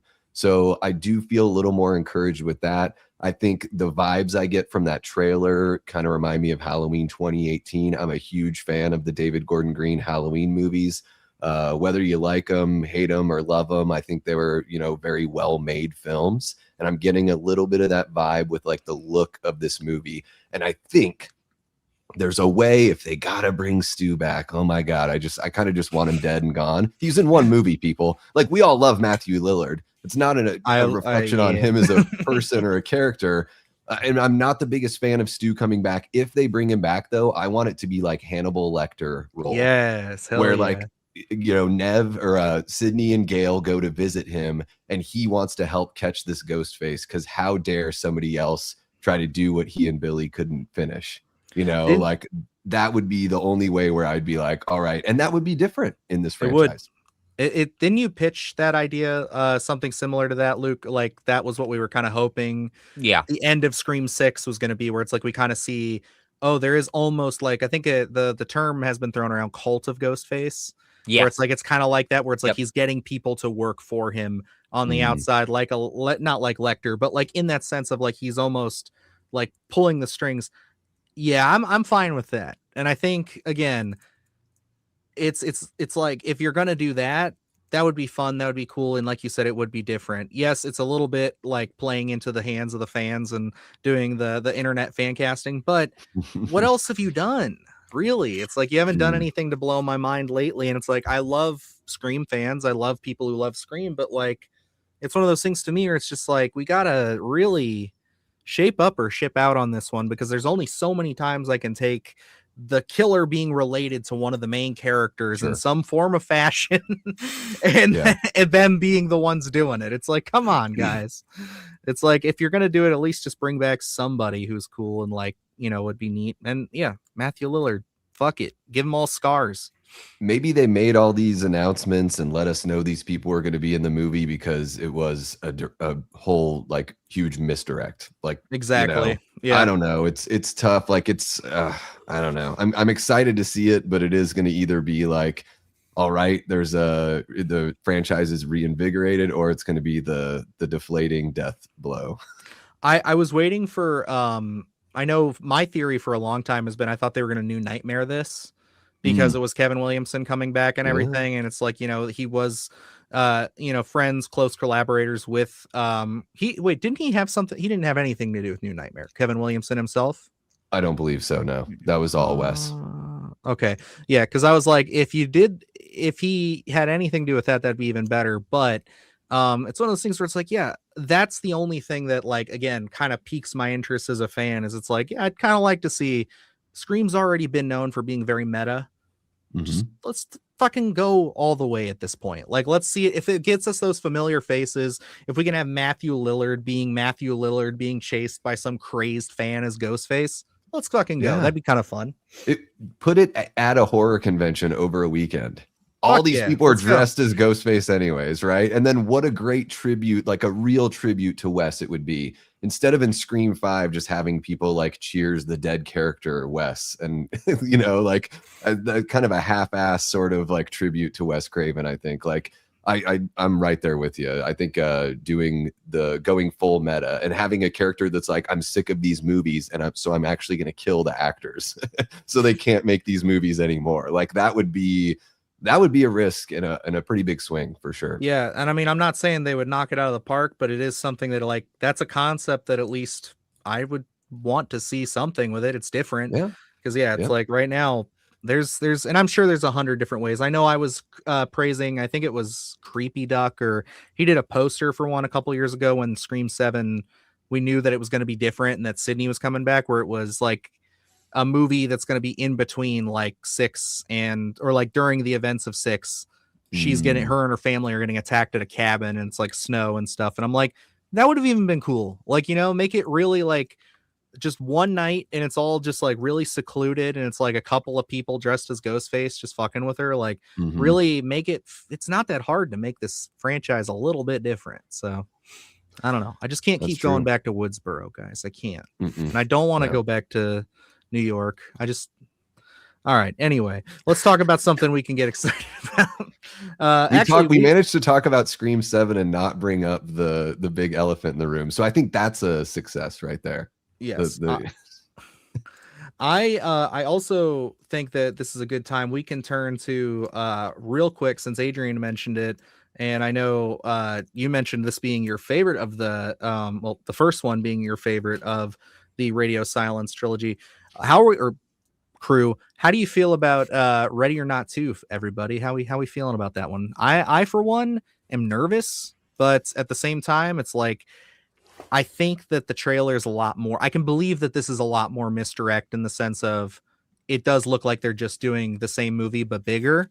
I hope that's misdirect, because I'd be rather disappointed if not. But I'm going to remain positive on this one. As somebody that hasn't seen the original, you know, I ain't gonna weigh in too much. I did already say it looks pretty crazy. It just looks like it's gonna be entertaining, like a good time. Like, you know, the end of Weapons, for example. I liked how campy and kind of unexpected that was, and I'm feeling like I'm probably gonna get the same vibe in a movie like this. That's all I can really say about it, though. Yeah, I think that someone in here just caught my interest with this. I don't know if it's just the way they're wording it, but James says it's much less violent and dark as the first film. Have you seen an early cut of it? I'm just curious. I know some people like to slightly mention stuff like that. So I'm just curious because I know they'll do that, and I know there have been a couple of screenings. I heard good things about them though, from the test screenings. So I don't know. I want this to be good. Luke, how are you feeling about Ready or Not to? Well, the original was an unexpected surprise. I didn't really have any expectation going into it, and I really did enjoy that. I've actually rewatched that one a handful of times, and I think the comedy in there works. I think the concept is a lot of fun. So I'm excited for this one. It's not like in my top to be most excited about, but it does definitely have my intrigue. I love, Samara Weaving. I love Catherine Newton being in this one as well. I think it's great casting. The trailer looks like a lot of fun. I don't really know what to expect from this film. Like, if they take what we had with the original and do it on a bigger scale, I don't think I would be negative on it, as long as it feels at least slightly different. But, because I think the first one, what they crafted in that first one does work so well that if you're able to take what made that one special and just kind of, times it by 2 with Ready or Not to, I think, you could have some fun with it. I think they're going to bring at least one intriguing element to the story, just because that first one was so much fun.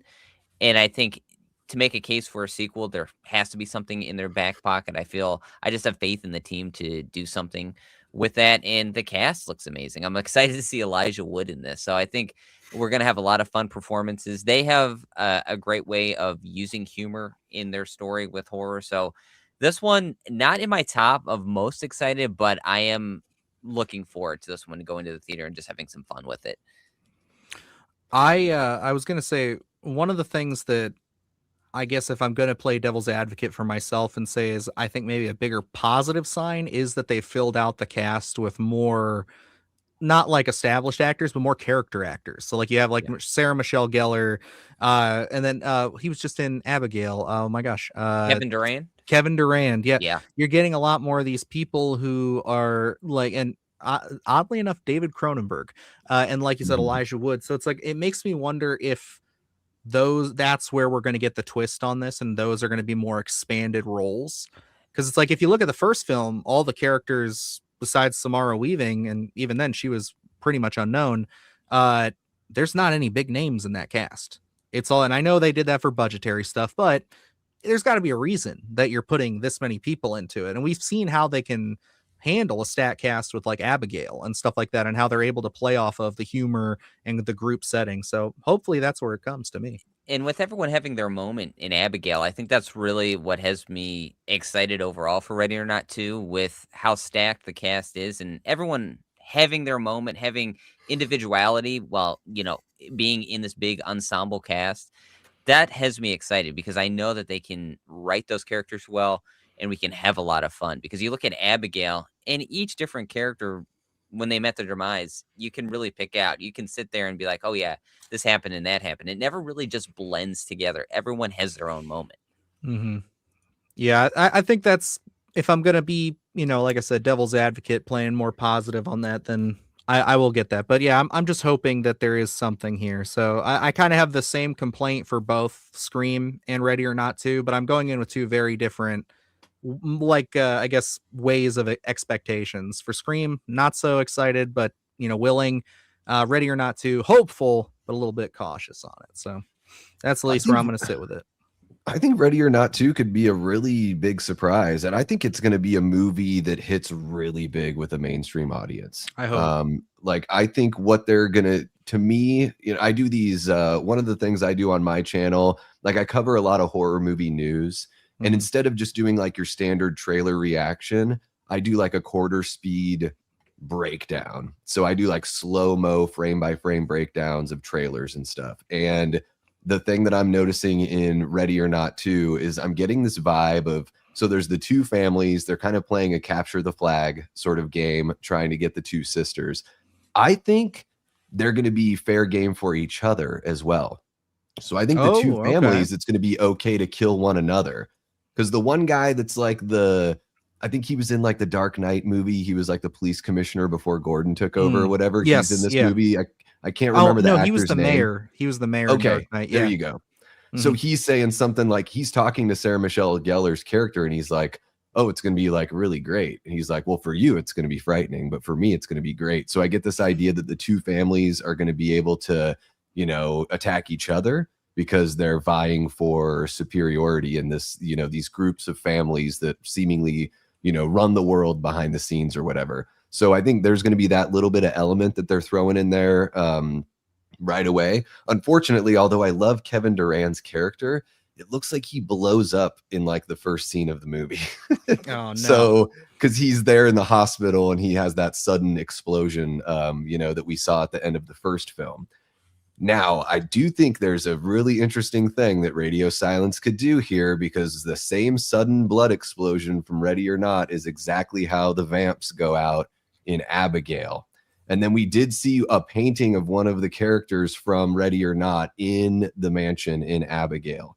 I think this is going to be Radio Silence like saying, yes, these two worlds really are connected.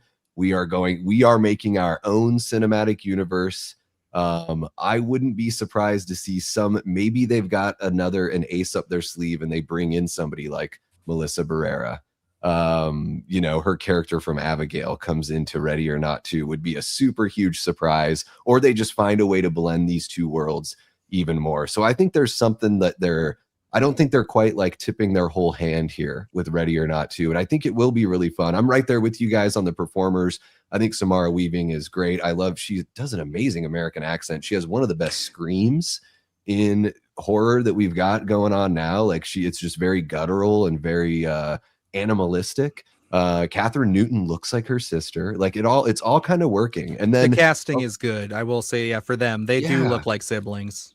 Yeah, and Elijah Wood, like I'll kind of take him in anything now. Like he really impressed me in The Toxic Avenger, which I had a lot of fun with. So I am like so good in that. Yeah, I'm totally here for it. We've seen Cronenberg in horror before. He's at the beginning of Jason X. So he's got some acting chops for being a guy that we know, right? He's the lead military scientist in Jason X, right? Yep. Yes, he's right at the beginning. Mm-hmm. So like that could be really fun too. I'm excited for this one. I think this is where Radio Silence does their best work, is with their own properties, not with somebody else's. So I'm looking forward to this one quite a bit.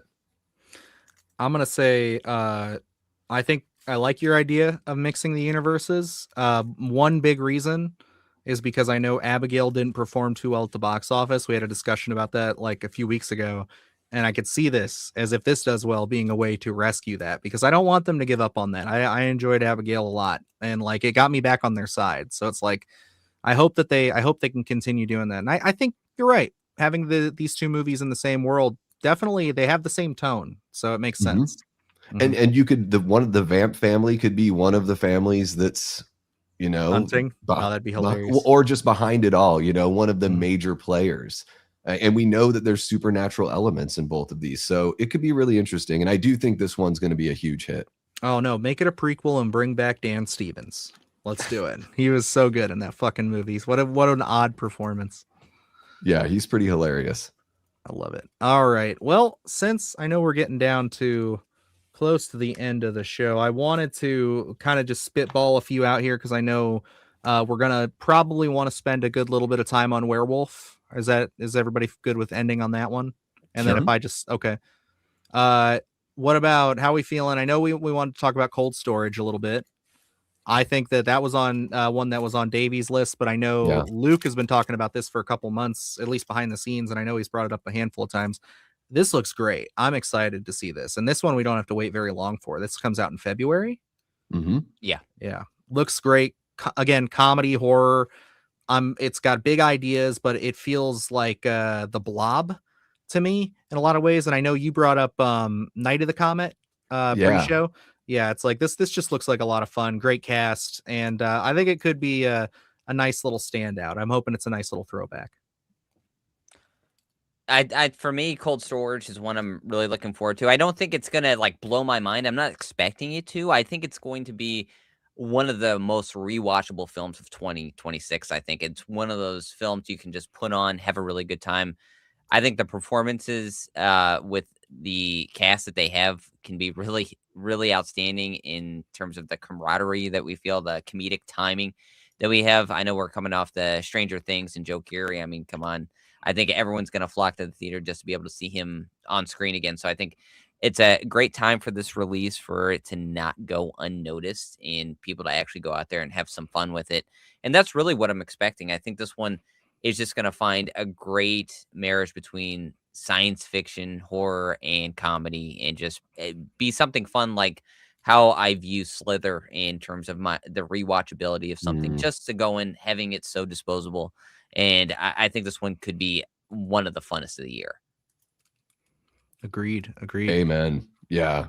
Joe Keery, I'll watch him in anything. Dude is really charming. Comedic timing, spot on. And having Liam Neeson in there as well. Yeah, this one looks really fun. Whenever I saw that first teaser trailer, I was like, oh yeah, that's on my radar. Because I like that element of comedy mixed in with the horror. And it is, like you said, a throwback to those fun, like kind of 80s, monster type horror movies. So yeah, I'm really looking forward to this one.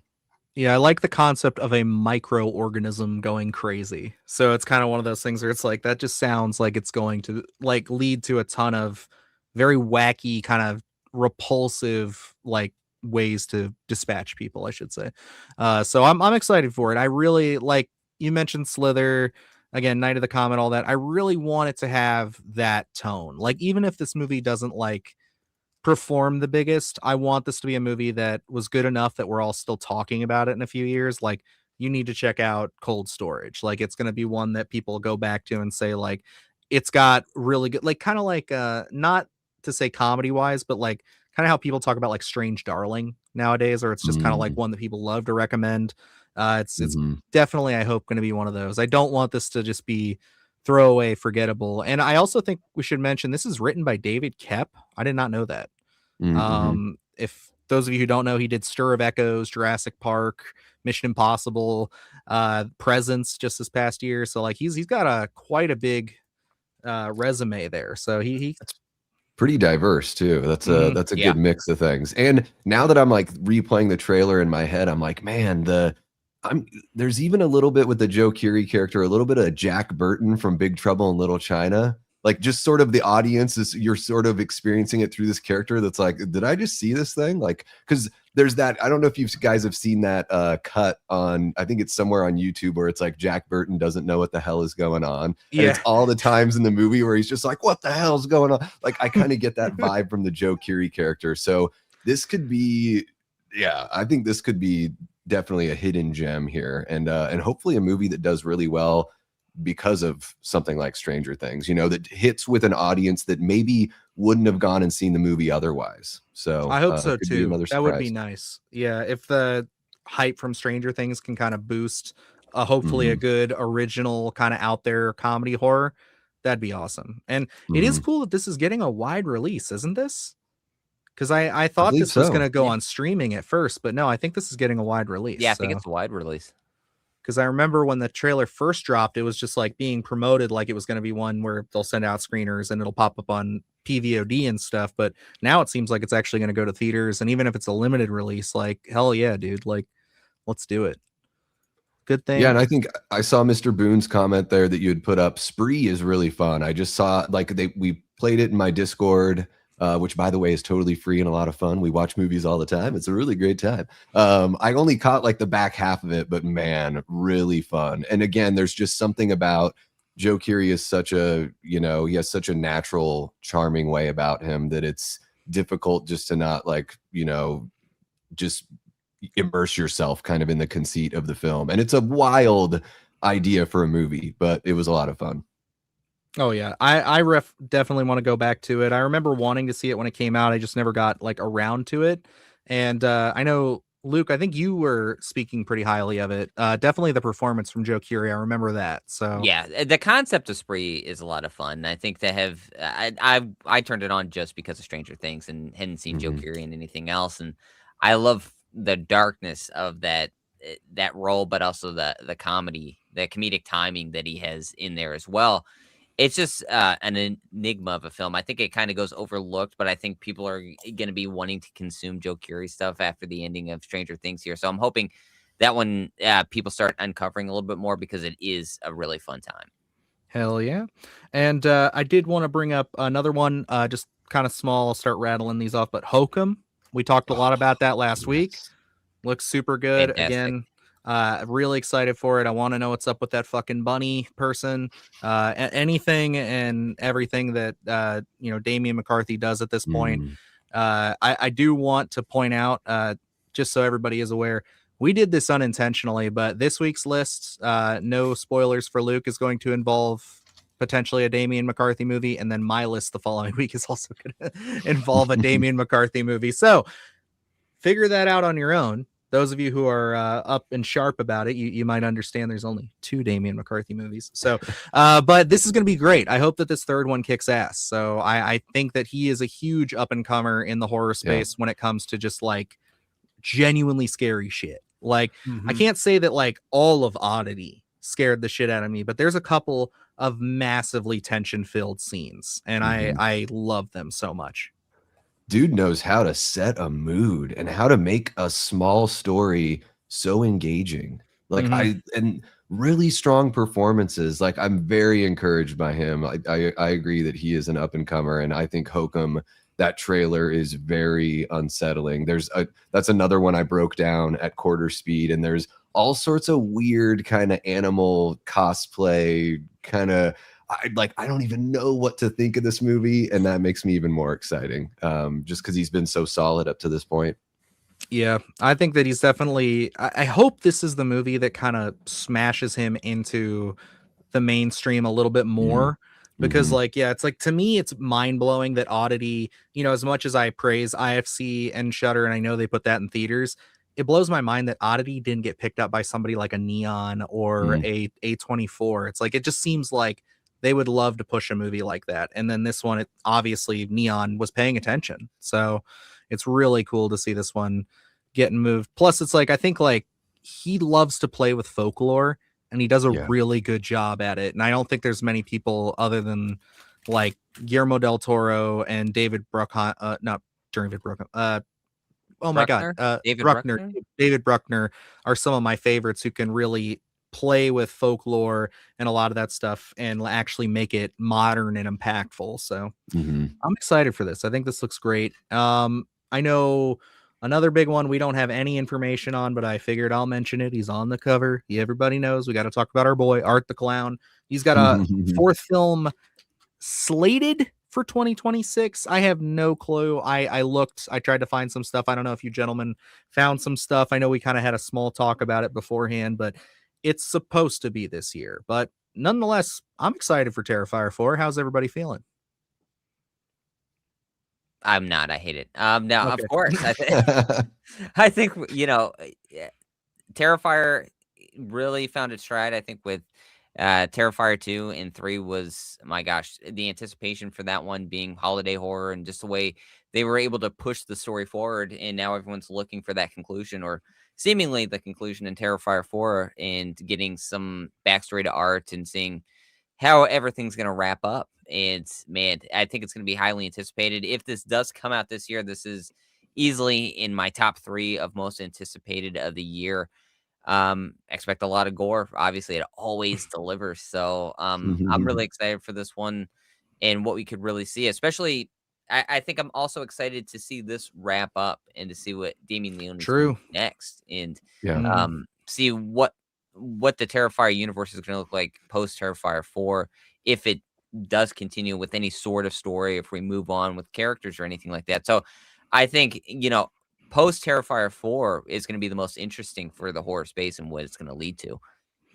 Very true. I mean, actually having what they say, and I guess if we were living in the time of Friday the 13th part 4, They said that was the final chapter. We know how that turned out. So, but Damian Leone having control of this and definitively saying, at least for a while, he's going to move on to something else. Like, that is a big deal. And I hope that they stick the landing here with it. And yeah, I don't know. I've been excited to dive into more Art the Clown, but also he's one of those characters that I look on it and it's just like, I kind of just love him out of the way he is right now. I don't need to know his full backstory. It might be nice to know, but I kind of like the mystery. It makes him an exciting, fun character who's kind of lawless in a sense. And I think that's why people love him, because he is this goofy, kind of just over the top, bloody, gory, like you can't really put a pin in him of what he is. So I don't know. I just hope that that doesn't like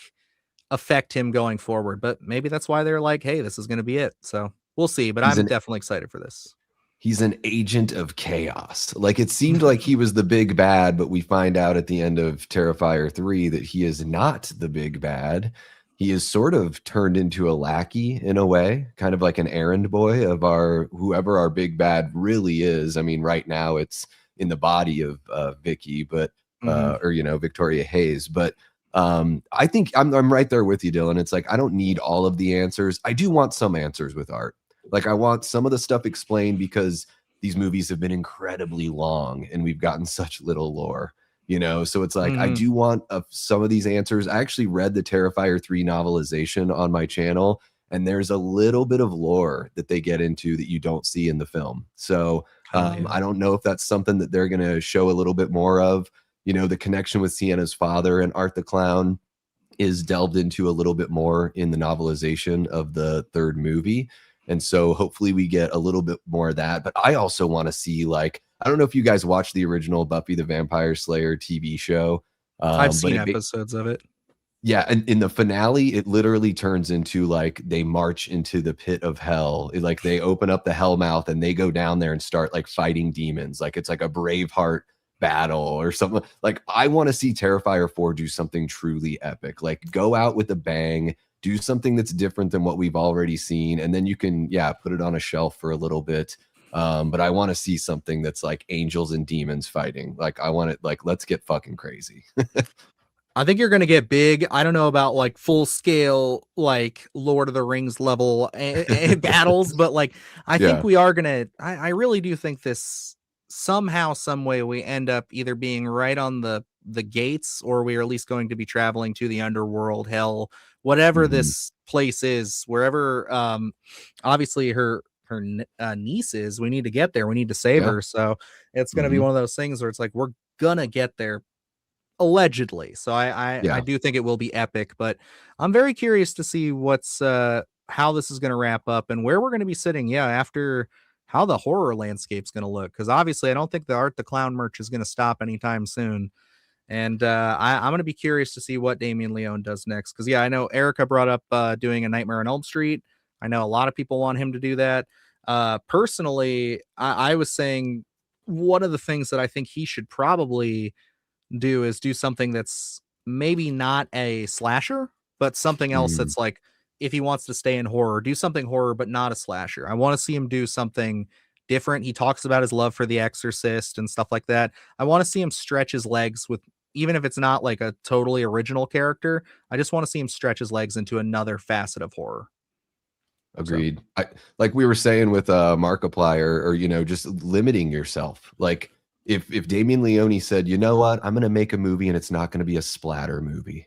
Like that would be just, it would be cool to see him do something that proves like it's not just the shock value of it. It's not just the, balls to the wall gore that he can do, but he can actually work with something else. I think, and even, we talked about Fede Alvarez a little bit. One of his strengths is that he can work within other people's properties and still do something that feels like it fits, but that it's still unique, like what he did with Evil Dead 2013.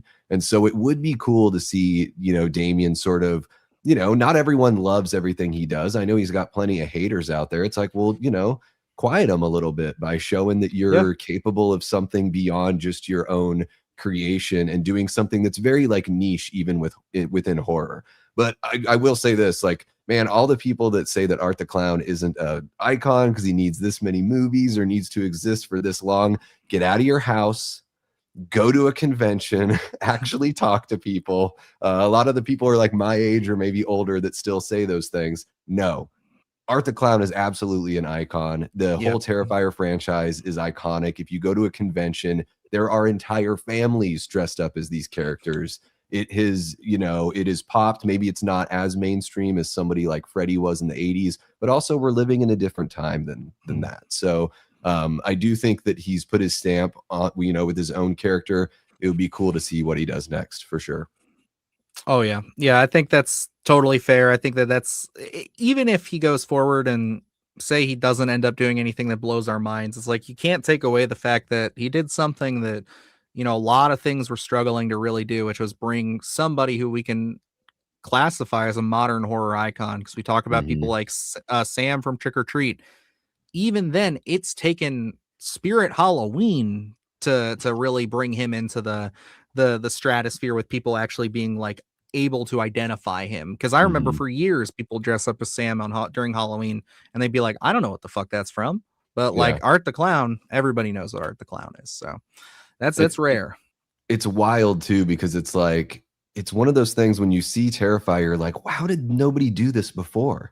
It was like right there. He like found this fruit hanging from a tree that nobody was seeing, and he plucked this thing, and it was just the right place, the right time. And it's wild to see all the imitators. Personally, I don't really need all the imitators. I think art is enough for me. But that's just my own sensibility, But I am looking forward to what Terrifier 4 can do. Oh yeah. Well, I think we can leave off on our final film here. I know this is one that we're all looking forward to. Evan's ears are going to be burning once we start talking about this one. But of course, we got to talk about the follow-up film to this would be 2 years ago now. Nosferatu, yes, with Robert Eggers' Werewolf. And I mean, hey, Luke and I are huge werewolf people. We say it all the time. They are our favorite movie monster. And the fact that this man is tackling the werewolf subgenre in any facet, I am here for it. It is definitely top 3 for me. It's right up there with Evil Dead, probably right up there with I'd have to say Terrifier 4 as well. This is going to be one of the biggest movies of the year for me. I cannot wait to be sitting down seeing this, and hopefully we get to see it a little bit early, because I absolutely cannot wait another day for this. I'm also excited that this is going to be a period piece. Like, I remember doing research on films in the subgenre and thinking, man, this is so ripe for a period piece. And having Robert Eggers tackle this to see what he's going to bring, man, we saw with Nosferatu, that film is so engaging. And it's odd because I never was a huge fan of period pieces, probably until the last 5 years, and really being able to see the potential of them and being able to live in that space. And Robert Eggers certainly excels in that space of making them feel real and you just getting lost in the lore that he presents. So I'm really excited to see what he's going to do with this one. I mean, the cast, he's got some of the usual suspects in here as well. So we know we're going to get a lot of great performances. I think this is going to be another great installment in, I guess, what the pseudo universal monster, his universal monsters, if you want to call them that. I think this is going to be a lot of fun. I'm expecting something completely terrifying. I really want to see what he achieves this being a period piece and what he's going to bring there. Absolutely. I did not know that this poster was an official poster. That's awesome. This is gonna just come together so fast, like it did with Nosferatu. I feel like we were waiting forever for anything to come out for that movie, and then before you knew it, it was just plastered everywhere.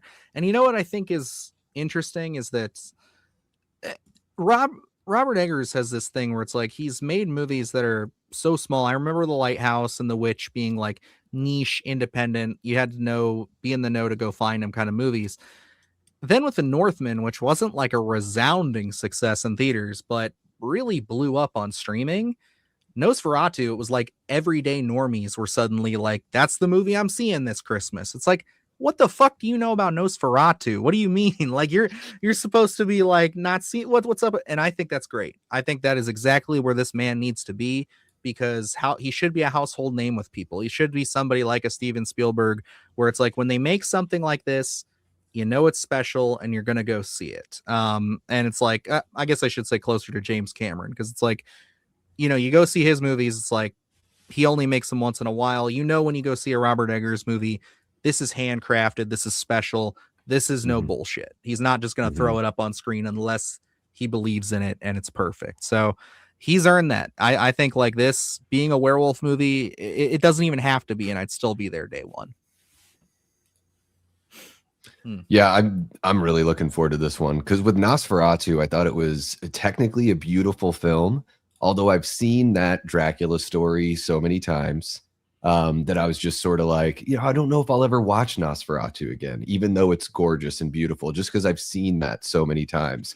But I'm very much looking forward to Werewolf, because while I do think werewolves are really cool, I'm like, I've never really gone into that like werewolf phase. So I'm ready for something that's like going to make me fall in love with that subgenre.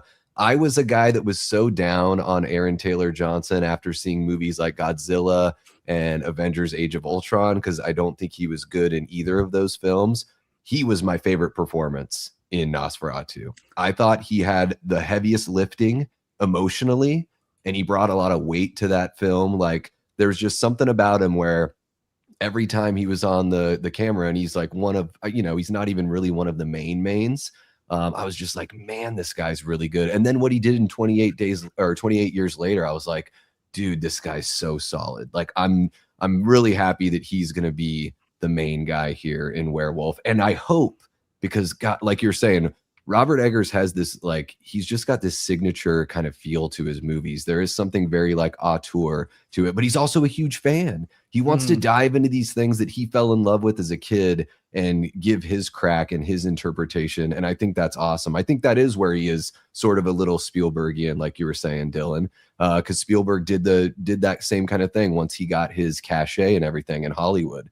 And I think with Werewolf, what I really want to see is, I heard the original inception of Nosferatu was going to be that expressionist look, and he backed off the expressionist look and still put together a really beautiful looking film. I would love it if Werewolf was a little more, had a bit more of a surreal expressionist kind of look to the set design and everything, like really put us in a different world, something that feels like it could be Nosferatu's cousin, but not like a sequel, so to speak. I would like to see some more kind of abstract visual chances taken here with Werewolf. Now, speaking of our buddy Evan, he would slap me if I didn't bring this up.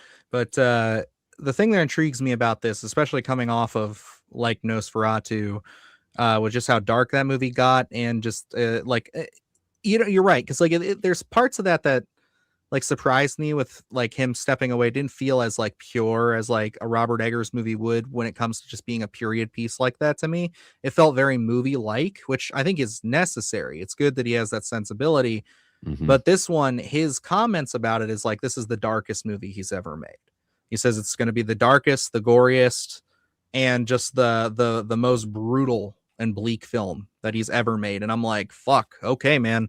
Let's go. So I think you're going to get that style that you're looking for, that you were missing from Nosferatu, in the sense that I do see this being a bit more drenched, a little bit more, I guess you could say like kind of washed out, bleak, very rough and tough. So I think we're going to kind of go back a little bit more to his, I guess you'd say Lighthouse Witch era, as opposed to Northman Nosferatu era with this one. So I'm curious to see what he does. I don't know if we're going to get a full-blown werewolf in this, and I am not ready to relive my trauma from last year with The Wolfman, where everybody just beat up on me because I love that movie. Okay, no, I like the movie, and everybody thought that we were like we were the worst for saying it was great. But I just think that this is going to be a little bit more, because like the thing that Luke or Evan put me onto, and I guess I should say it here so everybody else has this warning, some of the imagery that Robert Eggers has posted going along with this film, it's this classic image. I'm sure all of you have seen it. It's like a 17th century painting or whatever of this hairy man running on all fours, like with a kid in his mouth or something. I think that's what we're going to get. I don't think he's going to be full snouted, full blown wolf. Now, I would be so happy if I was wrong. but I think it's going to be something a little bit more grounded. Just fair Mhm. warning. Well, this poster looks to be like, if this really is the official poster, it does look like a wolf, It does right? look like a wolf, so maybe I'm talking out my ass. But I think Well, it's hey, one of who those things knows? where I don't know. But I did have that because like that's where Evan's head's at. And I mean, this is like his favorite. He's my Robert Eggers expert. So like I Oh go to yeah. him forever for anything, especially when it comes to this like behind the scenes shit. So I'd have to say I could see it, but again, it's just like it does make me apprehensive because I'm like, I wonder if people are going to accept that. I know we had a mustache gate with Nosferatu for a little bit there where people were kind of put off by that. There were some people even said they hate the movie because of that, which I think is Oh silly, wow. but it's one Yeah. of those things where it's like, I don't know. I just feel like knowing Robert Eggers, I'm a little worried considering I am such a huge fan of werewolves that I don't know if we're going to get a pure full blown werewolf. So we'll see. Because like you said, yes, the poster, it does look like a wolf. So then again, what if he's just wearing the wolves? Like you know how they had those wolf hats, the wolf skin hats? Oh Could be sure. that. I don't know. Yeah, I am here for it. I just I'm very excited. I mean, I think he's one of these voices in horror now where he's building up all of this credit to where he's the director that can kind of do whatever he wants at this point. But I mean, I think The Witch is my favorite movie of his so far. So if it's a little more like The Witch, like, oh yeah, give me that sense of dread, like that indefinable kind of sense of dread. But on the other hand, it's going to have those folklore classic elements. So, and what this movie is going to take place in Germany hundreds of years ago or something like that. So yeah, where does it say it's taking? right, Oh, the because other thing, the spelling of werewolf to me says you're yeah, it's Germanic, you German. know. Yeah, I know it's like it's gonna be. I'm pretty sure. Yeah, it's the foggy countryside, local folklore, and terrifying realities as villagers face an ancient supernatural threat. So it's villagers. I very much think that we're going to be following like because looking at all the sets and stuff, it looks to me like we're going to be kind of like following some kind of like gypsy kind of encampment, which goes back to the whole original Yeah. the Wolfman story, always Mhm. playing around that. There's a lot of like gypsy lore and Wolfman kind of stuff. They go hand in hand. I Mhm. also think that because have you seen the pictures of have any of you guys seen the pictures of Lily Rose Depp? The set photos leaked.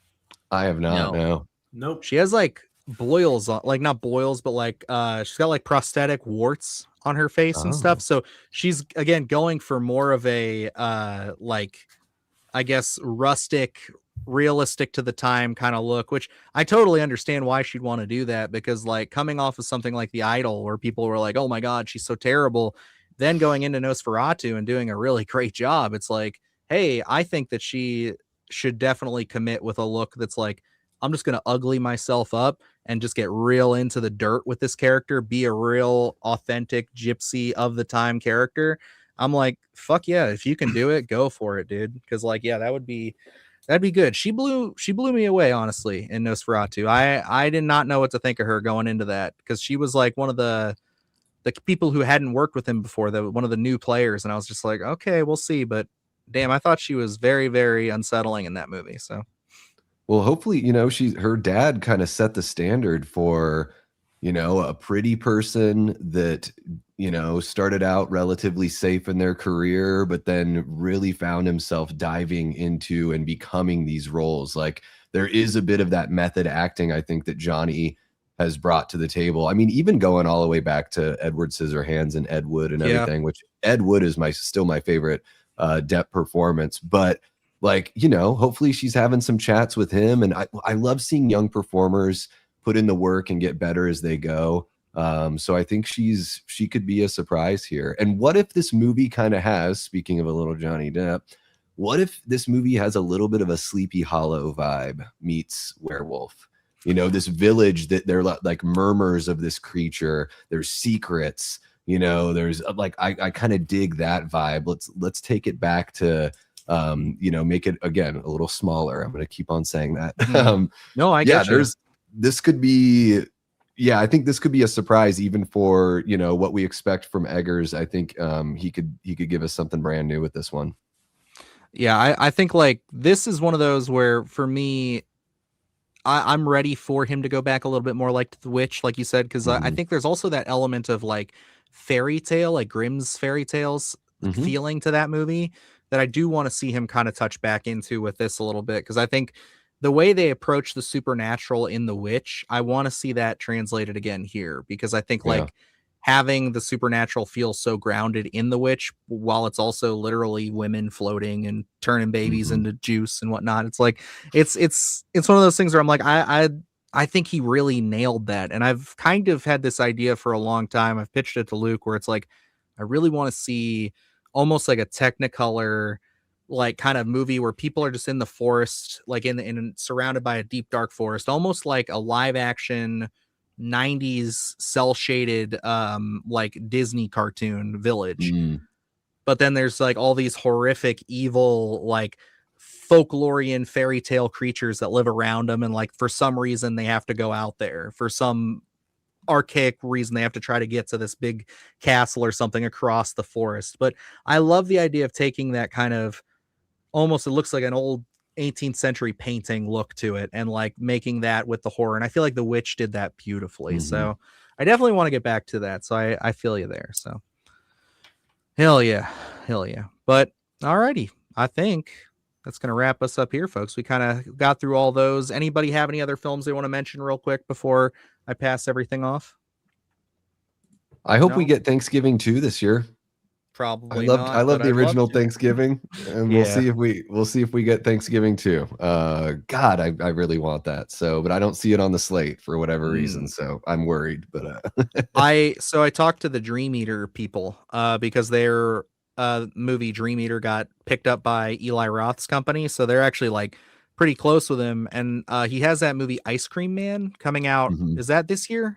2026, or is that 2027? I think it's slated for this year, but yeah, I think it is. So Ice Cream Man, and then I guess Thanksgiving is happening after that. It just got delayed. I guess he wanted, like, for some reason they had to delay it. They didn't tell me why that part, but they said he went ahead with Ice Cream Man, which was supposed to be his follow-up to Thanksgiving too. So that's at least what I heard from them. So it's like, I can't say that they are 100% correct, but they seem like pretty trustworthy dudes. I liked their movie. So, it's pretty cool. But yeah, I would love to see Thanksgiving too. Hopefully, at least I can go out of 2026 saying if I get a trailer for Thanksgiving too, and it's into 2027, I'll be happy. So yeah, just don't kill that franchise, please. I think we could totally have fun with that. Oh yeah. Hell yeah. But alrighty, I think we're going to call it here. Davey, thank you so much for coming on the show, man. It really means a lot to have you here and just chatting with us about some of the movies here coming up this year. I appreciate you reaching out and again watching the show with us. I see you popping in there all the time, so thank you for joining us tonight. Of course, man. Thank you guys so much for having me.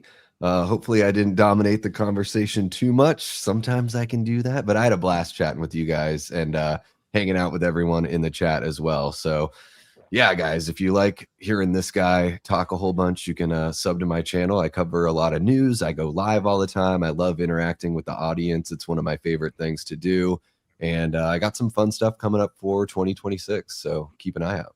Hell yeah, brother. And we'll definitely have to have you back on again sometime here over the next 2020. Well, I guess sometime this year we'll go over there. And yeah, I'd love to get together, do some more stuff. We've been doing a lot of like recently we've been starting to get into doing these like watch along streams with Silent Night, Deadly Night was our first one. I want to do more of those, and I'd love to have you on for the commentary side of it at some point. So we'll have to get a crew together, find a nice little team. I think it'd be a lot of fun. We'll have to pick something wild and fun. So I am like a movie Wikipedia, so I can definitely keep that commentary going for sure. Absolutely. All righty. Well, thank you guys so much. I appreciate it. We're going to wrap it up here. So yeah, unless anybody else has anything to add, that's going to wrap it up. So I'm Dylan Newell. I'm Luke Chinesco. And I'm Adrian. And I'm Davey Deathray. And remember, stay scared.